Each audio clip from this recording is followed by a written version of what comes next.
Drafting का मतलब है कि ऐसा बोलना कि जिससे बात भी कन्वे हो गई और ज़्यादा मुंह से निकली भी नहीं। तो वो वही केस फाइल करे, उतना ही लिखे जो ज़रूरी है ये बताने के लिए कि मेरा केस क्या है कोर्ट में। बच्चे ऊपर कॉन्फिडेंस होना चाहिए, पर इतना नहीं होना चाहिए कि सीखने वाली बात को बंद ही कर दे, मैंने सीखना ही नहीं है। सर वो मान लीजिए ऐसा हो, वो मान लीजिए ऐसा हो, वो खुश नहीं होते कि मान ले कि कोर्ट के अंदर कोई बात नहीं है। फैसले यूथ के कहने से नहीं होंगे, एक पार्टी कहने से नहीं होंगे। जज साहब के पास सबूत क्या है वो देखा जाएगा। हर यूथ, हर लड़की, हर लड़का, छोटा बच्चा, बड़ा, सबके लिए मैंडेटरी हो से आई am an Indian. The New Indians presents Law and Justice by Vedic Legal in association with Vedic Legal and Company and the Senate of Jurists. नमस्कार, मैं हूं मणि और आप देख रहे हैं द न्यू इंडियंस। आज हमारे साथ एक बहुत ही जानी मानी हस्ती हैं। हमारे साथ हैं एक senior advocate of the supreme court of India APS Ahluwalia sir. पहले तो थैंक यू सो मच हमारे साथ जुड़ने के लिए, आपने हमारे लिए टाइम निकाला। We are really thankful for that. Sir, हम सबसे पहले इससे शुरू करेंगे जो एक एडवोकेट की नींव होती है, जो होती है उसकी ड्राफ्टिंग स्किल्स। तो सर, जो ड्राफ्टिंग स्किल्स होती हैं वो कितनी ज़रूरी होती हैं एक एडवोकेट को वो बनाने के लिए जहाँ वो आज हैं, और आप किन चीज़ों का ध्यान रखते हैं या किन चीज़ों का हमें ध्यान रखना चाहिए जब हम एक केस को ड्राफ्ट करते हैं? बहुत अच्छा सवाल है। जो स्टूडेंट वकालत को ज्वाइन करता है कि मैंने एक अच्छा वकील बनना है, तो बेसिक नेसेसिटी है ड्राफ्टिंग। जो भी ड्राफ्टिंग कोर्ट में पेश की जाएगी अल्टीमेटली उसके ऊपर रिजल्ट आएगा सारा, क्योंकि ड्राफ्टिंग के ऊपर केस बिल्डअप होगा, एविडेंस रिकॉर्ड होगा, आर्गूमेंट सुने जाएंगे और जज साहब की जो जजमेंट है वो भी ड्राफ्टिंग के ऊपर ही आएगी। तो ड्राफ्टिंग के हमारे असूल बने हुए हैं कि ड्राफ्टिंग कैसे होनी चाहिए। एक आदमी जो केस फाइल करता है और दूसरा आदमी जो केस को डिफेंड करता है, दोनों की ड्राफ्टिंग ज़रूरत है। जो फाइल करता है सिविल केस में उसको प्लेंट कहते हैं, और जो डिफेंड करता है उसको रिटन स्टेटमेंट कहते हैं, और उसके बेसिस पे फिर केस आगे चलता है। बाकी रूल्स हैं कि रिजॉइंडर आना है, रेप्लिकेशन आनी है, फिर उस पर एविडेंस बनता है। तो जो बिगिनर है लॉयर, उसके लिए बहुत ही ज़्यादा ज़रूरी है कि वो ड्राफ्टिंग पे जोर दे, और ड्राफ्टिंग के लिए एक फॉर्म्स बनी हुई है हमारी। ड्राफ्टिंग कैसी होनी चाहिए इसके लिए भी हमारे पास प्रिंसिपल्स हैं। आम वकील जो है आजकल वो ड्राफ्टिंग पे जोर नहीं लगाता। पुराने टाइम पे वकील साहबान छोटे छोटे प्लेंट्स फाइल करते थे, छोटे छोटे रिटर्न स्टेटमेंट फाइल करते थे। ड्राफ्टिंग का मतलब है कि ऐसा बोलना कि जिससे बात भी कन्वे हो गई और ज़्यादा मुंह से निकली भी नहीं है। सबसे ज़्यादा ये प्रिंसिपल ज़रूरी है। अगर एक आदमी अपना केस फाइल करता है कि मेरे को कुछ चीज़ कुछ पैसे लेने हैं, प्रॉपर्टी खरीदनी है, इसका मेरा एग्रीमेंट हुआ है, तो वो वही केस फाइल करे, उतना ही लिखे जो ज़रूरी है ये बताने के लिए कि मेरा केस क्या है कोर्ट में। तो उसके लिए एक हमारे पास जो CPC code of civil procedure, उसमें रूल है, only material facts to be stated, not the evidence, not the arguments. Material facts क्या है वो ये बताने के लिए जज साहब को, सर मेरा ये, मैं आपके पास क्यों आया हूँ, ये है मेरा केस आपके सामने। उसके आगे उसको जानने की कोई ज़रूरत नहीं है। तो मेरा ये एक एडवाइस है ऑल यंग लॉयर्स को, अगर आप जब भी कोई केस फाइल करते हैं या उसको डिफेंड करते हैं, ड्राफ्टिंग पे पूरा ध्यान दो।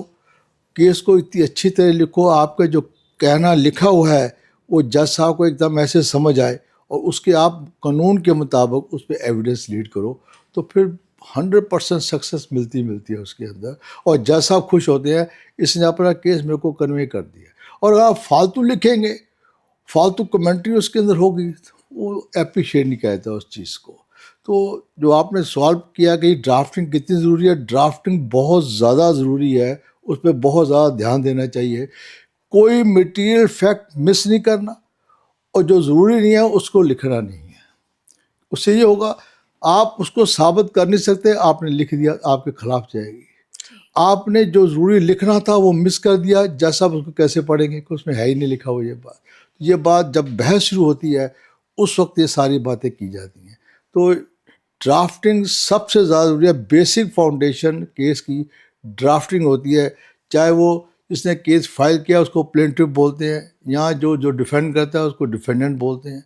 और कंप्लेंट्स के अंदर कंप्लेंट इतनी कंप्लीट होनी चाहिए कि उसके अंदर सारे ऑफेंस के इंग्रेडिएंट्स आने चाहिए कि क्या ये ऑफेंस वाकई हुआ है कि नहीं हुआ। बाकी जैसा आपने आप देखें क्या करना है क्या नहीं करना है। जी, बहुत सुंदरता के साथ आपने ये जवाब हमें दिया है। इसके साथ ड्राफ्टिंग के बाद जो नेक्स्ट चीज़ जो आती है वो होता है जब आप कोर्ट में वो ड्राफ्ट प्रेजेंट करते हो या जब आप अपनी दलीलें पेश करते हो, तो सर वो कोर्ट रूम की आर्ट क्या होती है? आपको कैसे करना चाहिए कि शायद वो चीज़ सही तरीके से जज को कन्वे हो या उन्हें वो चीज़ आप मालूम करा सको? देखिए, ये सारी बातें यंग लॉयर जितना मर्जी इंटेलिजेंट हो, जो बड़ी खुशी की बात है कि बहुत इंटेलिजेंट है, उसने लॉ कॉलेज में बड़े अच्छे नंबर लेके पास किया है लॉ को, मगर ये सारी एक्सपीरियंस की बातें कोर्स ऑफ टाइम में आती हैं। ओवरनाइट कोई आदमी पूरा कंप्लीट वकील नहीं बनता, ना कोई जज बनता है।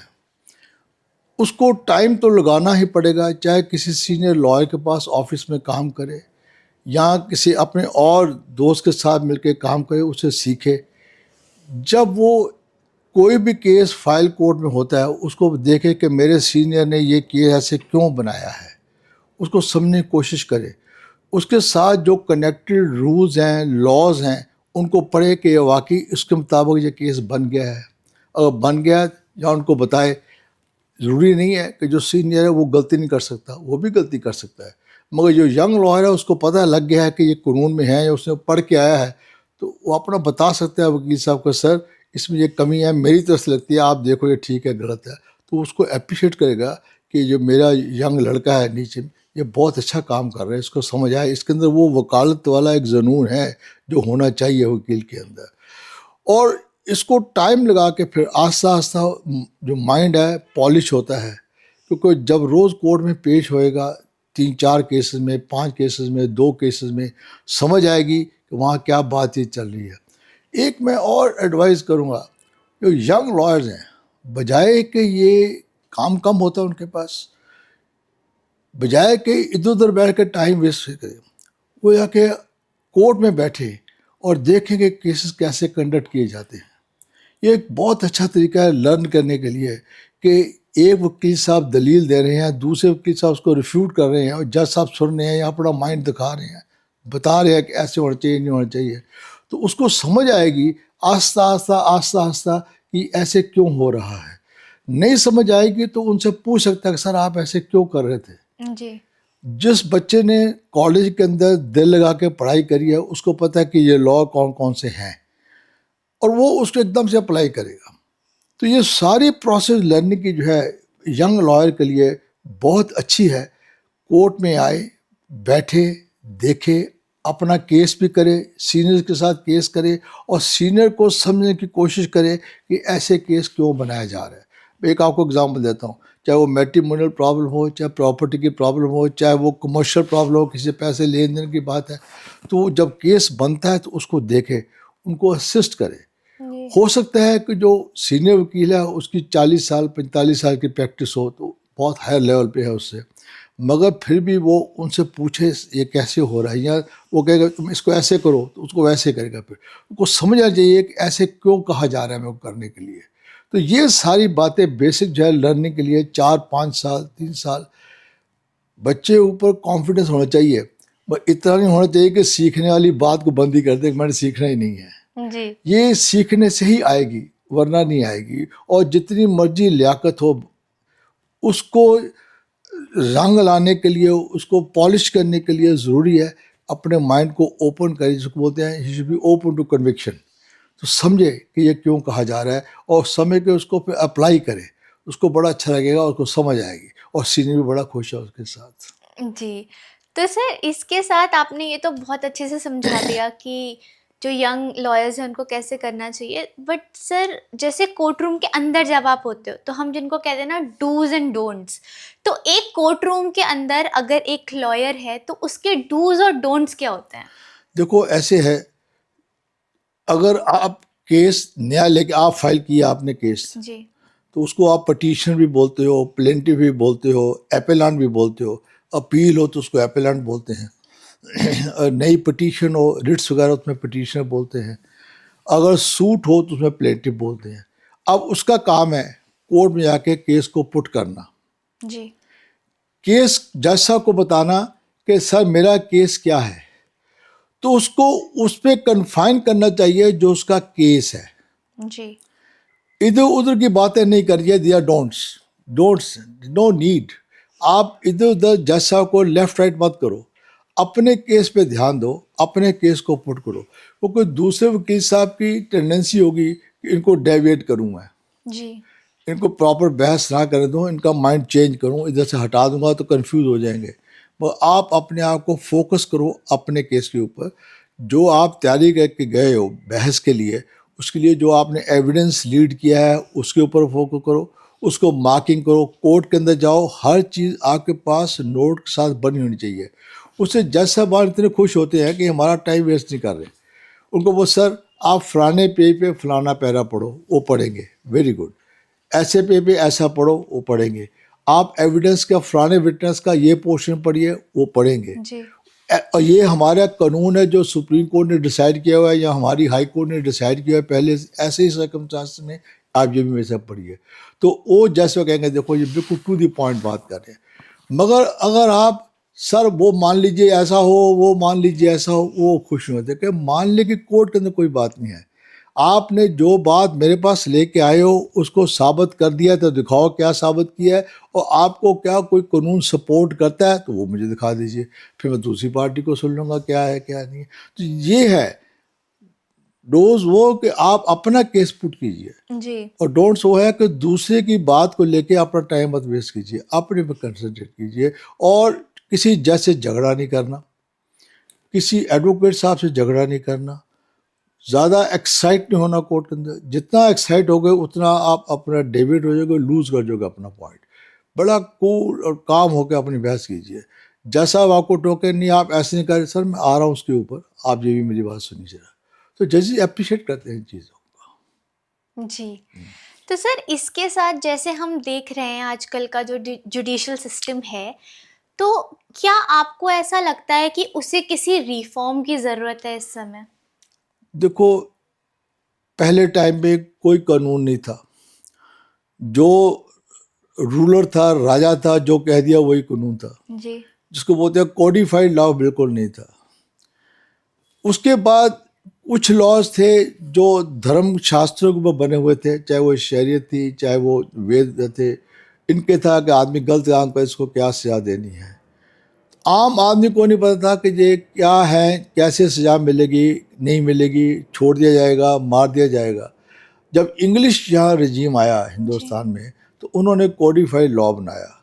चाहे वो सिविल लॉ था, चाहे वो क्रिमिनल लॉ था, चाहे वो एविडेंस लॉ था, तो वो लॉ लेके आए। लोगों को पता चला कि ये किताबों में क्या कानून लिखा हुआ है, इसके लिए क्या सजा है, या ऐसे केस को करेंगे तो हमें क्या इसमें हमें फ़ायदा होगा कोर्ट के अंदर जाके। वो फर्स्ट टाइम हुआ। जी। लॉ जो है ये स्टैटिक नहीं होना चाहिए। लॉ जो है ये सोसाइटी के लिए है, सोसाइटी की बेटरमेंट के लिए है।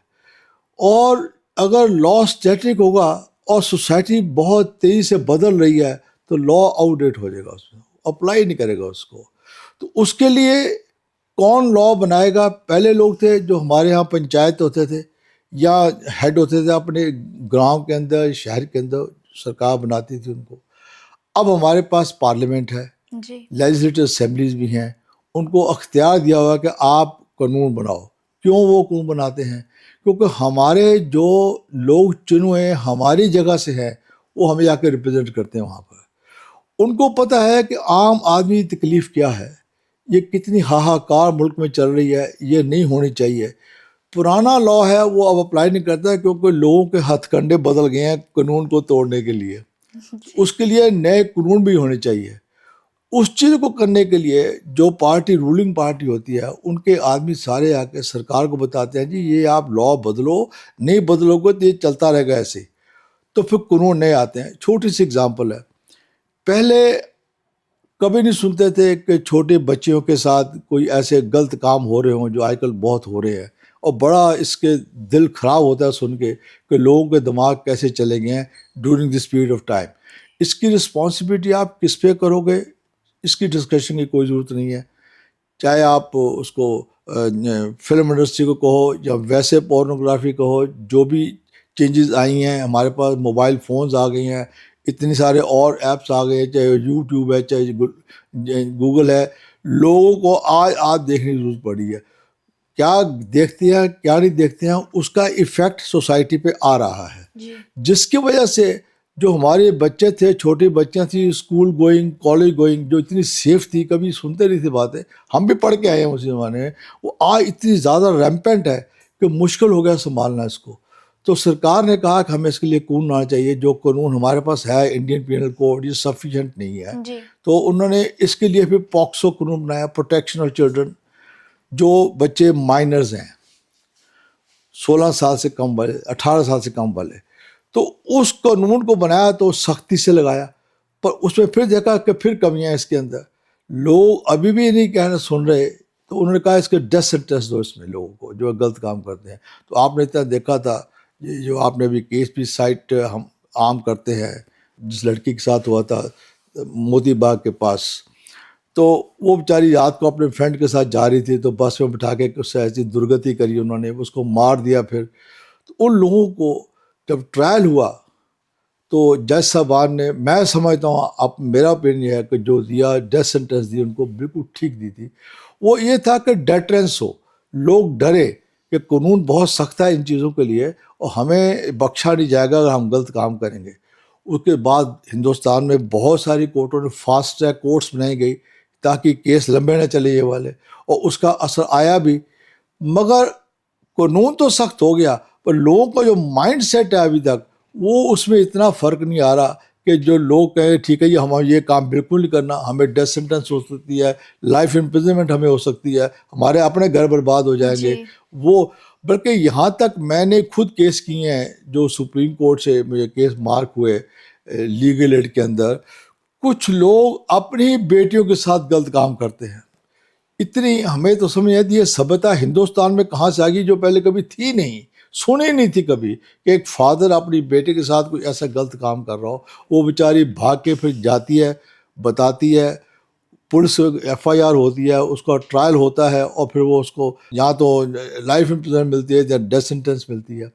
मगर ये एक बड़ा ही एक अलार्मिंग सिचुएशन है हमारे मुल्क के अंदर, जो कानून जिसके लिए बदला। पार्लियामेंट ने इसको बड़ा स्ट्रिक्टली व्यू किया कि इसको माफ़ नहीं किया जाए, बख्शा नहीं जाएगा। हमारी सोसाइटी, खासकर जो हमारी इंडियन सोसाइटी है, इसमें ये बातें कभी सुनी नहीं थी कि ऐसे ही और कानून बदले, क्योंकि सोसाइटी में इतनी चेंजेस आए, चाहे वो यूथ है चाहे वो ओल्ड है, उनके लिए। अब एक और हैरान की बात होगी कि एक माँ बाप अपने बच्चों के लिए घर बनाते हैं, अपने बच्चों को वहाँ रखते हैं, पढ़ाते हैं, बड़ा करते हैं, नौकरियाँ पेशे करते हैं, शादी करते हैं, वो बड़े हो जाते हैं, उनके बच्चे आगे होते हैं, सुखी रह रहे हैं। मगर जैसे माँ बाप ग्रो ओल्ड हुए, उस ओल्ड एज में उनको तंग करना शुरू कर देते हैं, घर से निकाल देते हैं, एल्डरली होम जाकर उनको बिठाते हैं। उसका घर है जिस बाप का, उसको घर से लाकर वहाँ बिठा दिया। तो सरकार ने कहा यह गलत बात है, सीनियर सिटीजन एक्ट बनाया। उसके उन्होंने कहा कि नहीं, अगर बाप ये कहता है कि ये बच्चे मेरे को तंग कर रहे हैं, आजकल कोर्ट बड़ी सख्त है इनके ऊपर, वो कहते हैं इन बच्चों को घर से निकाल दो, तुम्हारा घर में राइट ही नहीं है। माँ बाप का राइट है, जिनका राइट है उनको तुम रहने नहीं दे रहे, और जिनका राइट नहीं है उनको घर से निकाल रहे हैं। तो इस पर भी कोर्ट्स आकर, हाई कोर्ट सुप्रीम कोर्ट बड़ी सख्त है, वो कहते हैं नहीं। और ये भी कहते हैं आपको अपने माँ बाप को मेंटेन करना पड़ेगा, इनको मेंटेनेंस दो हर महीने। अब हर आदमी सरकारी एम्प्लॉय नहीं है जिसको पेंशन मिले, वो प्राइवेट होते हैं, तो वो भी वहाँ रह रहे, तो अब उनको लुक आफ्टर कौन करे। तो इसलिए ये कानून भी दोबारा बनाया गया।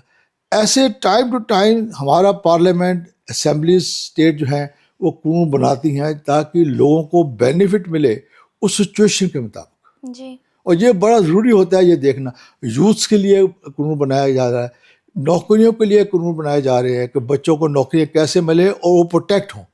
पर मैं एक बात ज़रूर कहूँगा, अगर सरकार लोगों का, यंग बच्चों का, यंग बच्चे बच्चियों का, लड़कियों का, वुमेन का, उनको प्रोटेक्ट कर रही हैं, तो उनका भी फ़र्ज़ बनता है कि सरकार के साथ कोऑपरेट करे, जी। उसको वायलेट नहीं करे या उसको मिसयूज़ नहीं करे। सरकार ने 90s के अंदर देखा कि डॉरी का बहुत ज़्यादा डिमांड चलना शुरू हो गया, डॉरी प्रोहिबिशन एक्ट आ गया। उसके बाद लड़कियों को जलाया जाने लगा, जी, तो पैसे की मांग। पैसे के मामले में यहाँ तक कि इतनी बुरी हालत कर दी कि लड़की, मुझे एक केस याद आता है, एक लड़की बहू जो घर में आई थी, वो बेचारी को बहुत सख्ती से उसे उसे निपटा गया। वो ज़मीन के ऊपर छोटा गद्दा बिछा के कपड़े प्रेस कर रही थी और सास ने और उसकी ननद ने मिलके उसको तेल ला के उसको जला दिया वहाँ बैठी बैठी को। अब ये तो कितनी निर्दयता की बात है। ये इसमें एक गुंडागर्दी घरों में भी इतनी ज़्यादा शुरू हो गई, किसके लिए? उसका कसूर क्या है? उसके बाप ने जो हैसियत थी उसको दिया, उसने ले आई। अब वो काम भी कर रही है, पढ़ी लिखी भी है, और उसके बावजूद आपने उसे जला दिया। आपने उसके लिए नेचुरली कानून बड़ा सख्त होना चाहिए, और कानून सख्त बना, उनको दोनों को बाकायदा लाइफ इम्प्रिजमेंट हुई। बल्कि यहाँ तक हुआ, मैं नाम लेने से पीछे नहीं हटूंगा, डॉक्टर अरिजीत प्रसाद थे हमारे जज सुप्रीम कोर्ट, उनके पास केस आया जहाँ के सास को नीचे छोड़ दिया गया था बेनिफिट ऑफ डाउट दे के।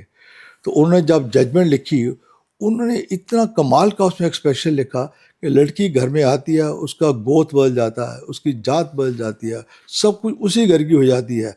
तो इन माँ बाप का क्या काम है? उसको जला दो आप। उन्होंने उस सास को दोबारा कन्विक्ट किया और लाइफ इम्प्रिजमेंट को दी। तुम यंग लड़की का सब खत्म कर दिया उसको जला के। बहुत अच्छा उनका व्यू था। तो ये ऐसे कुछ तो लॉ सरकार बनाती है, सुप्रीम कोर्ट, हाई कोर्ट से लॉ को इंटरप्रेट करते हैं, लॉ बनाते नहीं हैं। जी।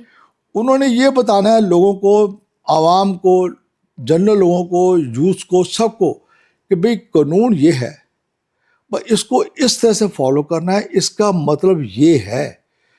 आप ये मत समझिए कि जो आप पढ़ रहे हो वो मतलब है, नहीं। क्योंकि जज साहबान ने तो कानून जो इंटरप्रिटेशन करनी है, कई चीज़ें देख के करनी है, जी। सारी तरफ घूम के कई और एक्सेप्शंस क्या हैं और सेक्शन क्या नहीं है, किसको कंसिडरेशन में लेना है, किसको नहीं। तो वो लॉ क्यों बना था वो भी डिस्कस करते हैं। वो जॉइंट कमेटी रिपोर्ट जो पार्लियामेंट की होती हैं, उसके अंदर डिस्कस किया जाता है कि ये लॉ क्यों बनाया जा रहा है। तो इस तरह से ये एक तो होता है जो कानून पार्लियामेंट असेंबली बनाती है, दूसरा है जो जज साहब इंटरप्रिटेशन से बनाते हैं, जिससे जज made law, but it is not in conflict with the law. उसकी इंटरप्रिटेशन है वहाँ पर समझाने के लिए लोगों। तो इसके साथ जैसे आपने कुछ सेंसिटिव केसेस की बात करी, जैसे निर्भया केस जो आपने बोला, तो सर हम देखने में आता है कि आपने बिल्कुल सही बोला कि कानून ने इसे बहुत सख्ती के साथ संभाला है, और जितने भी जो लोग थे जिन्होंने गलत किया उनको सज़ा भी मिली है। लेकिन सज़ा मिलने में कभी कभी इन सेंसिटिव केसेस में देरी हो जाती है, जो उसकी प्रोसीडिंग्स होती हैं उसमें देरी हो जाती है, जिसकी वजह से कभी कभी बहुत राइट्स और प्रोटेस्ट हो जाते हैं हमारे यूथ में। तो सर आपको क्या लगता है कि ये जो डिले है, क्या ये यूथ का विश्वास कम कर रहा है लॉ पे से, या जुडिशरी या जुडिशियल सिस्टम पे से? देखिए, मैं ये कहूँगा यूथ कुछ ज़रूरत से ज़्यादा एक्टिवेट है आजकल। उसको समझना चाहिए कि जो मशीनरी है, जस्टिस डिस्पेंसिंग मशीनरी है, उसकी लिमिटेशंस होती हैं। जी। जज साहब को ब्लेम करना इससे ज़्यादा बुरी बात है ही नहीं है। जजेस are not to be blame. जी। सुबह से लेकर शाम तक काम करते हैं।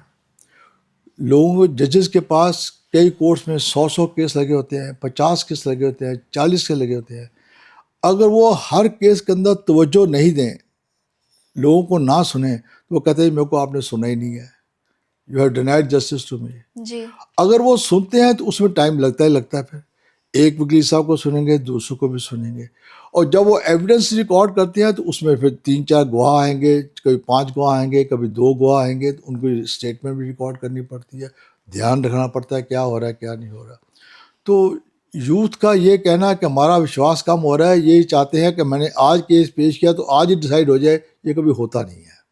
देखिए मैं आपको बताऊँ, अगर फौजदारी केस है, क्रिमिनल केस है, उसमें सबसे पहले जो शुरुआत होती है वो कंप्लेंट से होती है या एफआईआर बनने से होती है। पुलिस ने कॉग्निजेंस ली, एफआईआर रिकॉर्ड कर ली, अब उस पर एक्शन शुरू हो गया, इन्वेस्टिगेशन शुरू होगी। इन्वेस्टिगेशन मशीनरी में भी लोगों को पकड़ना, चोर भाग गया है, जब मुलजिम भाग गया है कैसे होगा, उसको फिर लाना, कोर्ट के अंदर पेश करना, उसकी रिमांड लेनी, जज कहते हैं इसका चार्ज लगाओ, अब चार्ज एक दिन में नहीं लग सकते, इट टेक्स टाइम। आप ये कहो जी केस 25 साल चल रहा है, वो तो ठीक है, अनरीजनेबल है, मगर ऐसे केसेस में जहाँ पॉक्सो है, डोमेस्टिक वायलेंस है, इनको आप एक्सपीडाइट करो। जहाँ प्रॉपर्टी पार्ट, लड़की को किसी को मेंटेनेंस मिलना है, इसको एक्सपीडाइट करो। मगर सीनियर सिटीजन के केसेस हैं, इनको एक्सपीडाइट करो। जो रेगुलर केसेस हैं ज़मीन जायदाद के, ये बिक रही है, नहीं बिकेगी, कैसे बिकेगी, तो वो थोड़ा सा टाइम ज़्यादा लगता है। क्योंकि एक बात आपको समझिए, केस के अंदर 2 पार्टी होती हैं जी।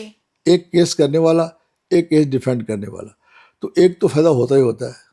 अब लैंडलॉर्ड ने केस फाइल किया है तो टेनेंट की टेंडेंसी है कि केस लेट हो ताकि मेरी इविक्शन ना हो जाए। जी। लैंडलॉर्ड कहता है मेरा केस आज आया तो आज ही इसको डिक्री कर दो, इसकी खाली करा दो। अब दोनों को बैलेंस तो मेंटेन करना ही पड़ेगा ना। कोई आदमी पैसे मांगने आया, जी मेरे से 2 करोड़ रुपया देना है, जिसने देना है वो कहते हैं डिले करो। बैंक है, उसका केस है, उसको डिले करो जितना कर सकते हो। तो ये चीज़ें चलती रहती हैं कोर्ट के अंदर, लेट हो रहा है। हाँ, एक्स्ट्रा ऑर्डिनरी डिलेज वो हमें हालत में दूर करने हैं। जजेस बहुत बनाए गए हैं, फास्ट ट्रैक कोर्ट्स बहुत बनी हैं। और फिर एक बात और भी देखा मैंने, यूथ चाहता है कि जो मैं चाह रहा हूँ वो फैसला हो। फैसले यूथ के कहने से नहीं होंगे, एक पार्टी कहने से नहीं होंगे। जैसा के पास सबूत क्या है वो देखा जाएगा। आप मुँह जुबानी जो मर्जी बात करते रहो, मगर क्या आपने चीज़ें कोर्ट के सामने रखी हैं और वो मानने लायक हैं? क्या कानून परमिट करता है जो आपने कागज़ लगाए हैं, जो आपने बातें कही हैं, ये सही मानी जा सकती हैं? तो जज साहब ने उसको बोलते हैं जुडिशियल डिसीजन, दोनों तरफ से दे के करना है। सिंपैथी आपकी जितनी मर्जी हो कि लड़की के साथ जाती हुई है, क्या पुलिस ने उस केस को साबित किया है? आपको मैं छोटा सा उदाहरण एक और देता हूँ कि गुजरात के अंदर, गांव के अंदर हस्बैंड वाइफ रूम में सो रहे थे। हस्बैंड के मन में क्या था किसी को कुछ नहीं पता था। रात को सोते हुई वाइफ की उसने गर्दन काट दी, सच ए हीनियस ऑफेंस। और सुबह उठ के कहता है मेरे को पता नहीं ये कैसे हुआ, कौन कर गया। अल्टीमेटली उसको पुलिस ने अरेस्ट किया, उससे निकल आया कि इसी ने मारा अपनी वाइफ को। अब बताओ, कोल्ड ब्लडेड मर्डर है, ट्रायल तो उसका भी होगा, जी। पुलिस को साबित करना पड़ेगा। उनके रिश्तेदारों को पड़ गया, जो लेडी थी विक्टिम, उसके भी लोगों को कॉन्फिडेंस में लिया गया भी ये कैसे हुआ है, क्या आपस में लड़ाई होती थी, इनका आपस में कोई दुश्मनी थी, यहाँ ये चाहते नहीं थे इकट्ठे रहना। तो सारा एविडेंस इकट्ठा हुआ, उसके बाद उसको लाइफ इम्प्रिजनमेंट मिली। ये साबित करना बड़ा मुश्किल था कि इसने जो उसका गला काटा वो इसको मारने के लिए काटा। अब पूछो भी और किस लिए काटा फिर? अब वो कहते हैं जी कि नहीं, ये औरत बहुत तंग करती थी, गालियाँ देती, वो इतना फ्रस्ट्रेट हो गया, उसने उसका गला काट दिया। अब वहाँ पर जज साहब के पास सिचुएशन आ गई, क्या ये इतना रेयरेस्ट ऑफ रेयर केस है, इसको डेथ सेंटेंस दूँ, इसको लाइफ इम्प्रिजनमेंट दूँ? तो सुप्रीम कोर्ट तक वो लाइफ इम्प्रिजनमेंट, बल्कि यहाँ तक हुआ कि जब कोर्ट में पेश हुए तो जज साहब कहने लगे is it a case we should interfere with, cold blooded murder. उसको टाइम लग गया जी। 10-12 साल केस को सुप्रीम कोर्ट में डिसाइड होने के लिए लग गए, मगर सारी प्रोसेस जो है वो कानून दावत सारी चलती रही। यूथ को ये कहना कि मेरा कॉन्फिडेंस और मेरा फेथ कम हो रहा है, बहुत गलत अप्रोच है। इसी यूथ ने अल्टीमेटली जज भी बनना है और अच्छा वकील भी बनना है। इसको पता चलेगा कि क्या क्या प्रैक्टिकल डिफ़िकल्टी होती हैं जब केस चलता है और केस बनता है। ये सारी जो रिगर्स हैं ना, अपने आप आराम से बैठ जाते हैं, उसमें सब ठीक हो जाती है अपने आप। पर शुरू में youth is too active, he should not be, patience. Sir, जैसे आपने बोला कि यूथ इज़ टू एक्टिव, तो हम आजकल ये भी देखते हैं, जैसे जो सोशल मीडिया आजकल आउटब्रेक कहते हैं हम, जैसे कि कोई भी छोटा तो नहीं पर कोई भी केस होता है तो उस पर यूथ अपना स्टैंड ज़रूर लेता है, चाहे वो छोटा हो या वो बड़ा हो। हम बहुत सारे प्रोटेस्ट देखते हैं आजकल जो पहले शायद नहीं होते थे। तो आपके मानने में क्या वो एक जुडिशरी पे दबाव बनाता है या वो सिर्फ यूथ का जो आपने बोला प्रोएक्टिवनेस है? तो वो ऐसे है, अगर आप ये कहो कि सोशल मीडिया इस तरह से को डिस्प्ले करता है, सोशल मीडिया को भी रिस्ट्रेन अप्लाई करना चाहिए, वो प्रोवोक ना करे किसी को। लोगों को न्यूज़ इसलिए सुनाई जाए कि लोग प्रोवोक हों। देखो मैं कितना बड़ा आपको न्यूज़ सुना रहा हूँ और उसको बार बार रिपीट करना, सारा दिन में वही दिखा दिखा के ये होना चाहिए, ये होना चाहिए। जो न्यूज़ रीडर है या जो न्यूज़ बनाई जा रही है उसको सोचना चाहिए इसका अल्टीमेटली इम्पैक्ट क्या होगा, आप पर वो किसको कर रहे हो। जी। चाहे वो रॉयट्स हो सिचुएशन हो, चाहे वो स्टूडेंट्स की अपने इंडस्ट्री प्रॉब्लम्स हो, मगर ये कहा जाए कि इसका इफ़ेक्ट कोई प्रेशर जुडिशियल ऑफिसर के ऊपर आता है जो केस हैंडल कर रहा है, नहीं। अगर वो आता है तो इसका मतलब वो भी बैलेंस नहीं है। उसको सोच कर चलना पड़ेगा कि जो मेरे पास प्रोजेक्ट किया जा रहा है क्या वाकई ये है कि नहीं है। एक तो है कि मीडिया में दिखाया गया वो थप्पड़ मारा कैसे, अब लोग कहते हैं अब ये इसको भी ये लोग मैनेज कर लेते हैं, कैसे मारा गया कैसे नहीं मारा गया। जो जिसकी शक्ल बदल दी ये भी देखो वहाँ पर खड़ा था, जी। अब वो पता है एक्चुअली खड़ा था कि नहीं खड़ा था। तो इन चीज़ों को देखने के लिए, साबित करने के लिए जज साहब के पास सबूत आएगा। उसके लिए पुलिस जो है वो कानून के मुताबिक सबूत लेके आएगी कि ये आदमी रॉयटर्स में है, इन्वॉल्व है कि नहीं है। अगर वो राइटिंग में इन्वॉल्व नहीं है तो उनको पनिश क्यों किया जाए, जी। और अगर हैं तो उनको छोड़ा क्यों जाए फिर। बाकी प्रेशर आपका कहना तो जिसे नोन है ट्रायल बाय प्रेस, ये जब हम पढ़ते थे LLM तो उस वक्त मुझे याद है ये एक सब्जेक्ट था फॉर डिसर्टेशन, तो एक हमारे कुलीग ने इसको हुआ था कि ट्रायल बाय प्रेस। जी। हालांकि उस वक्त इतना एक्टिवेट नहीं था, अब तो बहुत ज़्यादा है। क्योंकि और आप देखो चैनल देखो किस तरह शाम को यही डिबेट चल रही होती है कि हमारे मुताबिक ये होना चाहिए, मुझे होना नहीं चाहिए ऐसे। आप अपना काम करते जाओ जो करना है, लोगों को बताओ कि ये क्या हो रहा है, मगर उसके ऊपर इम्पोज मत करो कि ये होना चाहिए। जो होना चाहिए वो जज साहब देखेंगे क्या कानून परमिट करता है क्या नहीं करता है, केस वहाँ कैसे पुट होता है। आपको ये भी बात समझनी चाहिए, जो मौके पे वारदात हुई है जब तक वो कोर्ट में जाती है वो बदली जाती है सारी की सारी, पता नहीं क्या होता है, किसने कैसे कर दिया, कुछ नहीं पता होता इस चीज़ का। और जो सामने आता है तभी लोग छूट जाते हैं और तभी लोग पनिश हो जाते हैं, सारा उस पर डिपेंड करता है। पर यूथ के लिए एक बड़ा स्ट्रॉन्ग मैसेज है, आप अपना जो आपके अंदर जो एक ये भावना है कि बहुत बुरी बात हुई है नहीं होनी चाहिए वो रखो। उसके लिए आप जितना सपोर्ट कर सकते हो थ्रू ऑर्गेनाइजेशन, आप पुलिस की या कंप्लेंट्स जो FIR उसमें जाके जज साहब को बताओ, जाके गवाह साबित करो वहाँ जाके है कि नहीं है। मैं ऐसे शोम चाहते रहना ये हो गया अब जज साहब बुरे हैं और ये नहीं किया, ऐसे होता नहीं है। अब देखिए इतने केसेस नेताओं के खिलाफ हो रहे हैं जी। जो इन्होंने किसी ने पैसे खाए हैं, किसी सरकार ने किसी बेसिस पे केसेस बनाए हैं, लेट हो रहे हैं। लेट कैसे होते हैं, कोर्ट में पेशी होती है, वकील साहबान आते हैं, केस कंटेस्ट किया जाता है। अब उसके लिए कोई आदमी, अब अगर एक्यूज ही बीमार है तो केस चलेगा कैसे, उसके अफसर में केस चल नहीं सकता, तो डेट पड़ेगी। और कोई डेट क्यों पड़ रही है, तो कानून में ये खामियां नहीं है, ये एक प्रैक्टिकल प्रॉब्लम्स होती हैं। हम उसको प्रॉब्लम भी नहीं कहते कि ये पार्ट ऑफ ट्रायल होता है। ज़रूरी नहीं है कि हर बात मान लो वकील साहब बीमार हैं, जज साहब छुट्टी पे हैं, उनको कोई प्रॉब्लम आ गई है तो डेट तो पड़ेगी। तो यूथ को ये समझना चाहिए कि आप अपना डिसीजन मत इम्पोज करो। हाँ, आपके पास पूरा राइट है, आप उसको विंडिकेट करो, बताओ, समाज को बताओ, सरकार को बताओ कि ये जो हुआ है ये गलत हुआ है, ये ऐसे नहीं होना चाहिए। और इसकी आड़ लेके, कोर्चर लेके आप जज साहब के ऊपर प्रेशर डालो, ये तो खैर बिल्कुल ही गलत बात है, हो सकता ही नहीं है। प्रेशर के अंदर जज कोई कैसे डिसाइड करते हैं। और मैं नहीं समझता कि कोई ऐसे जज साहब हैं जो ये कहेंगे जी क्योंकि इन्होंने शोम चाहा तो मैंने फैसला ऐसा कर दिया। जी। ये कभी होता नहीं है। सर शोर मचाने का तो यूथ का इतना इम्पैक्ट नहीं पड़ता है, लेकिन जैसे आपने बात करी, क्या मीडिया ट्रायल्स का भी केस की हियरिंग पे कोई असर नहीं पड़ता? क्योंकि कभी कभी जो लॉयर्स और जजेस से ज़्यादा हम बात करें तो मीडिया प्रोएक्टिव होती है कि कन्विक्टेड अब लाया जा रहा है, ये दलीलें पेश हो रही हैं, तो क्या उस चीज़ का भी जो उनके ओपिनियंस हैं या जो वो मुद्दे लेकर आते हैं, क्या उनका भी कोई असर नहीं होता है? देखो ऐसे ये आपने जो बात कही ना, ये मेरे को अच्छा क्वेश्चन लगा कि मीडिया जितना मर्जी 24 घंटे दिखाता रहे। जी मान लीजिए कि मैं एक जज हूँ, हाईएस्ट कोर्ट में हूँ, और मैं देख रहा हूँ, जी क्या मेरे पे इसका इम्पैक्ट आएगा? जी इतना लॉन्ग टेन्योर होने के बाद एज ए जुडिशियल ऑफिसर अगर मेरे पे इस पर इम्पैक्ट आता है तो फिर मैं ठीक नहीं हूँ। देखिए मैं न्यूज़ सुन रहा हूँ, अब मेरे पास वो मसाला क्या आएगा? जजेस are not debarred from listening to the news. देखेंगे वो, हो सकता है ये भी कहे कि इसका लाखों लोगों का इफेक्ट आएगा, कोई लोग कहेंगे ये होना चाहिए, ये होना चाहिए।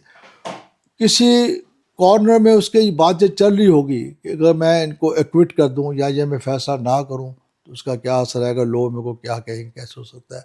तो he is also part of the society only. जी अब आप छोटी सी बात देखिए कि ये जो इशू था अयोध्या का, पहले बड़ा मेजर इशू था, राम मंदिर वाला जो माँ इशू राम चल मंदिर रहा था, वाला हाँ बहुत जी बड़ा इशू था, इतने सालों से चलता आ रहा था, कोई इसका नहीं हो रहा था। इलाहाबाद हाई कोर्ट ने एक फैसला किया, उसकी अपील सुप्रीम कोर्ट में आ गई, सुप्रीम कोर्ट ने बेंच बैठा, उन लोगों ने फैसला किया। अब आपका क्या ख्याल है, जब फैसला आया तो उन्होंने सोचा नहीं कि इसका इम्पैक्ट कितना होगा? दो कम्युनिटीज इन्वॉल्व है, बिल्कुल तो इसका इफेक्ट कहीं ना कहीं तो आएगा। अगर वो एंटी हिंदू करते हैं, टेम्पल नहीं देते हैं, तो वो क्या कहेंगे? वो शो में चाहेंगे बहुत, हाईएस्ट कोर्ट है ये तो कंट्री की। अगर दूसरों के खिलाफ करते हैं तो वो भी शो में चाहेंगे हमारी मस्जिद थी, आपने पहले आपने तोड़ दी, अब आपने उनको पकड़ा दी ज़मीन सारी की सारी। जी पर उन्होंने एक व्यू लिया, उन्होंने कहा नहीं, इनको 5 एकड़ जगह अलग से लेके दो, क्योंकि ये जो मस्जिद है ये हिस्टोरिकल नहीं है, टेम्पल है वो हिस्टोरिकल है, जिसमें आप कहते हैं कि राम लला का उनका आना था वहाँ पर, चल रहा था शुरू से। अब उन्होंने एक बैलेंस व्यू लिया, आपको अच्छा लगे ना लगे, हाईएस्ट कोर्ट है, उन्होंने 5 आदमियों ने, इतने एक्सपीरियंस लोग जो बैठे हैं बेंच पे, उन्होंने सोच के एक फैसला किया और यूनानिमस डिसीजन था। ये नहीं कि 2 अलग कर थे 3 अलग कर थे, नहीं, एक ही फैसला था कि ऐसे ठीक है, इस झगड़े को मुकाना चाहिए, इतना पुराना चलता आ रहा है, इसका कोई सेंस नहीं है, जी ख़त्म कर दो।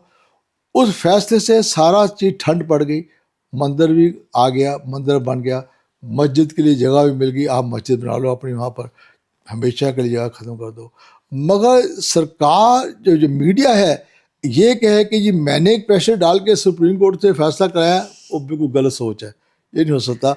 वो जहाँ पर चाहे हाई कोर्ट जज साहब हों, चाहे वो सुप्रीम कोर्ट जज साहबान हों, इवन जो डिस्ट्रिक्ट लेवल पे जजेस हैं, इन पे आप बार बार सुनेंगे, उसका कहीं ना कहीं माइंड में इम्पैक्ट आता है। मगर आदमी को बैलेंस रहना चाहिए जी कि इससे ज़्यादा बुरा इफेक्ट वो आएगा जब मैं फैसला गलत करूँगा, क्योंकि मैं न्यूज़ सुन रहा हूँ, एक आदमी सुन रहा हूँ, दूसरी तरफ से न्यूज़ कोई नहीं आ रही मेरे को, इसलिए वो फैसला गलत हो जाएगा अगर उस इन्फ्लुएंस में आकर फैसला लिया जाएगा तो।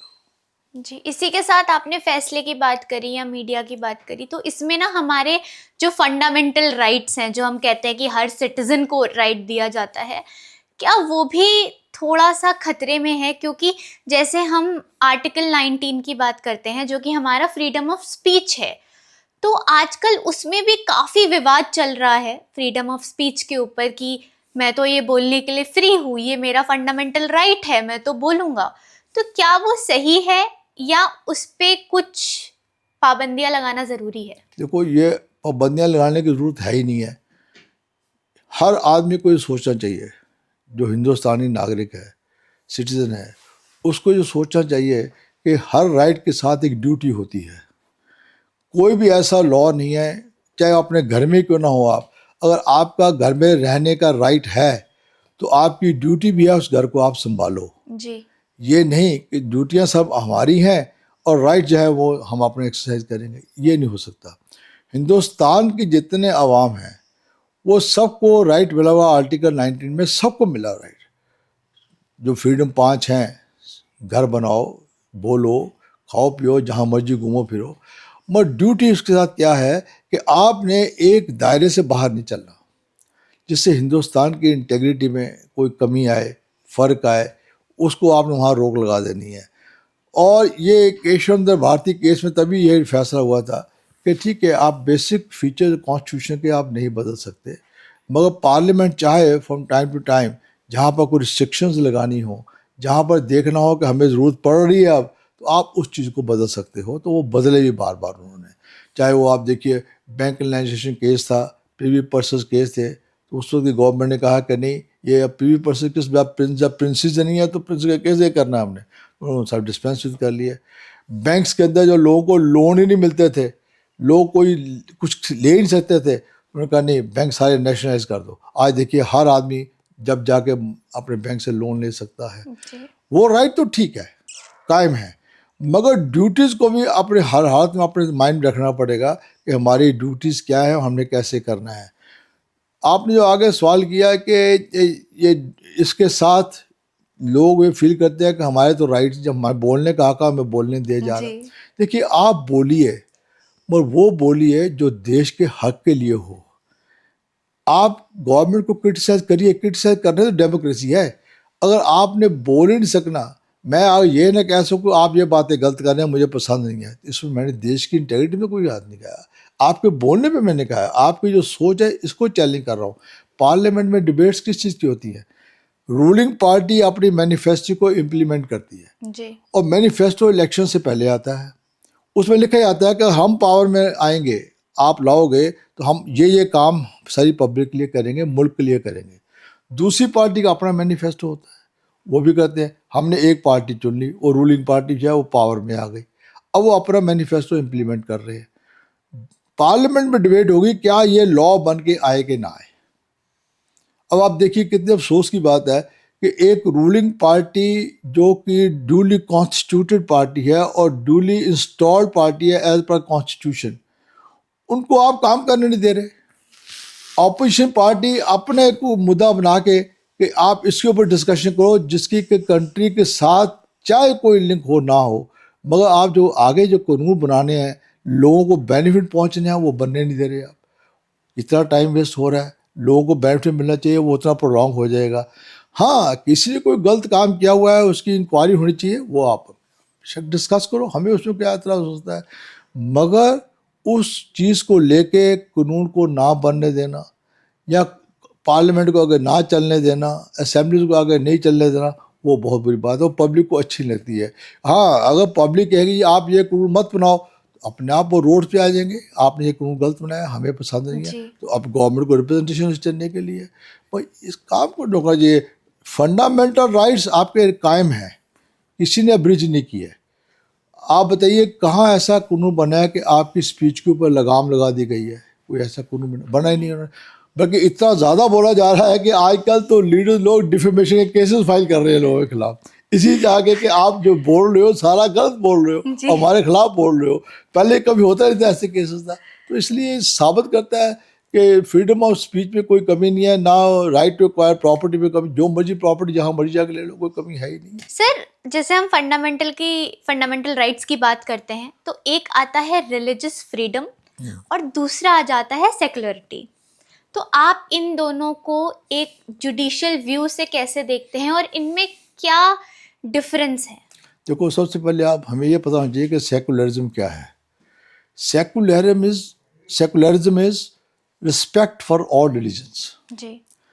कोई पर्टिकुलर रिलीजन नहीं है, चाहे हिंदू हो, सिख हो, ईसाई हो, मुसलमान हो और पारसी वगैरह जितने हैं, सब रिलीजन्स की रिस्पेक्ट होनी चाहिए।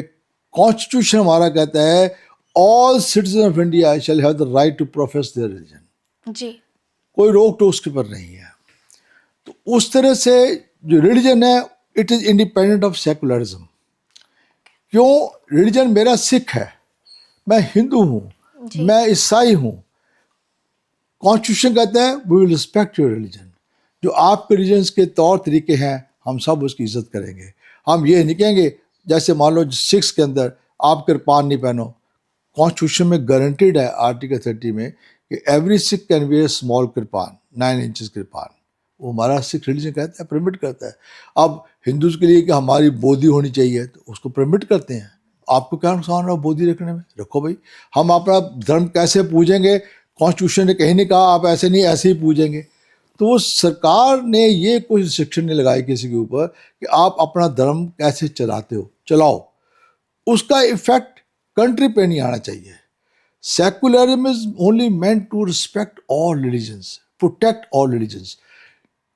कई एक्ट्स भी बनाए गए, बहुत कुछ किया गया, मगर ये कह देना कि रिलीजन जो है ये सेकुलरिज्म की वजह से इफेक्ट हो रहा है या सेकुलरिज्म इफेक्ट हो रहा है, मैं इस बात को मानता, बिल्कुल मानता। जब तक हमारे इंटेंशंस क्लियर हैं और हम अपने दूसरे की इज्जत करते हैं तो कोई इसमें फ़र्क नहीं पड़ता।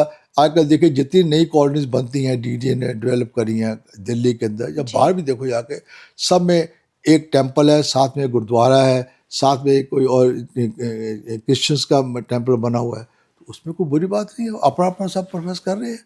अब आप मेरे को क्यों फोर्स करते हो कि मैं इसी के अंदर जाऊंगा? नहीं, जिसमें मेरा मर्जी मस्जिद है। साथ में आर्य समाज मंदिर भी बना हुआ है, चाहे एक सनातन धर्म बनना बना, साथ में आर्य मंदिर बना हुआ है, तो बनने दो, जो जो करता है उसको पूजा करने दो।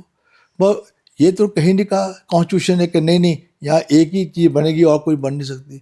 तो secularism has to be kept on a different platform as for the religions are concern. और सेकुलरिज्म का मतलब ये क्लियर होना चाहिए, बार बार कहा गया है, secularism only means respect for all religions, not for any particular religion. तो जैसे हमारा जो लीगल सिस्टम है या जुडिशरी है, वो जो सेंसिटिव मैटर्स होते हैं, जैसे कास्ट डिस्क्रिमिनेशन हो गया, आपका जेंडर इक्वालिटी हो गई, तो उस पे अभी क्या वर्क कर रहा है? क्योंकि ये चीज़ें भी आजकल काफ़ी ज़्यादा निकल के आ रही हैं, कि ऐसे केसेस भी निकल के आ रहे हैं कि किसी को, मतलब जैसे लोग होते हैं ना कि आप विमेंस को डोमिनेट करते हैं, दो आजकल वो बहुत एम्पावरमेंट का फेस चल रहा है, लेकिन अभी भी जो डाउरी सिस्टम है वो कहीं ना कहीं प्रिवेल कर रहा है, जो फीमेल इन्फेंटिसाइड्स है वो कहीं ना कहीं प्रिवेल कर रही हैं।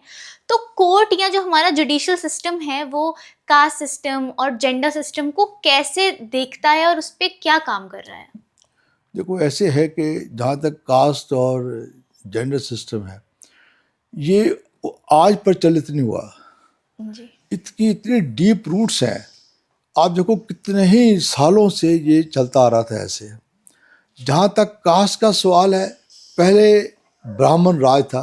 जी ब्राह्मण राज जो वो कहते थे ये छोटी जाति के लोग हैं जिनको शूद्र कहते थे, वो उनको आगे आने नहीं देते थे, उनको पढ़ने नहीं देते थे कि आप वही काम करो जो आपके लिए है, जी गंद उठाना, सफाइयाँ करनियाँ, और वो हमारे साथ बैठेंगे नहीं। उस वक्त आपको पता है ये जो है ये छुआछूत का बहुत ज़्यादा रिवाज था कि ये अछूत है, इसको पास नहीं पढ़ के, अनटचेबिलिटी इसको आप बोलते हैं, इसको नहीं जाना। तो उन लोगों की कॉलोनी अलग होती थी, उनके लिए स्कूल नहीं होते थे, वो पढ़ने जा नहीं सकते थे। जी तो हज़ारों सालों से वो यही चलता आ रहा था। अब जैसे जैसे ये टाइम बढ़ा, फ्रीडम मूवमेंट शुरू हुई, लीडर्स ने काम करना शुरू किया ये वाला, तो उस पर लोगों को आस्ता आस्ता आस्ता आस्ता ज्ञान आया, कुछ जागृति आई कि बात तो सही है, ये भी इंसान है, आदमी है, मैं भी आदमी हूँ, कोई फ़र्क नहीं है हमारे स्ट्रक्चर में, मगर ये यहाँ आके खड़ा नहीं हो सकता और मैं यहाँ बैठ के राज कर रहा हूँ।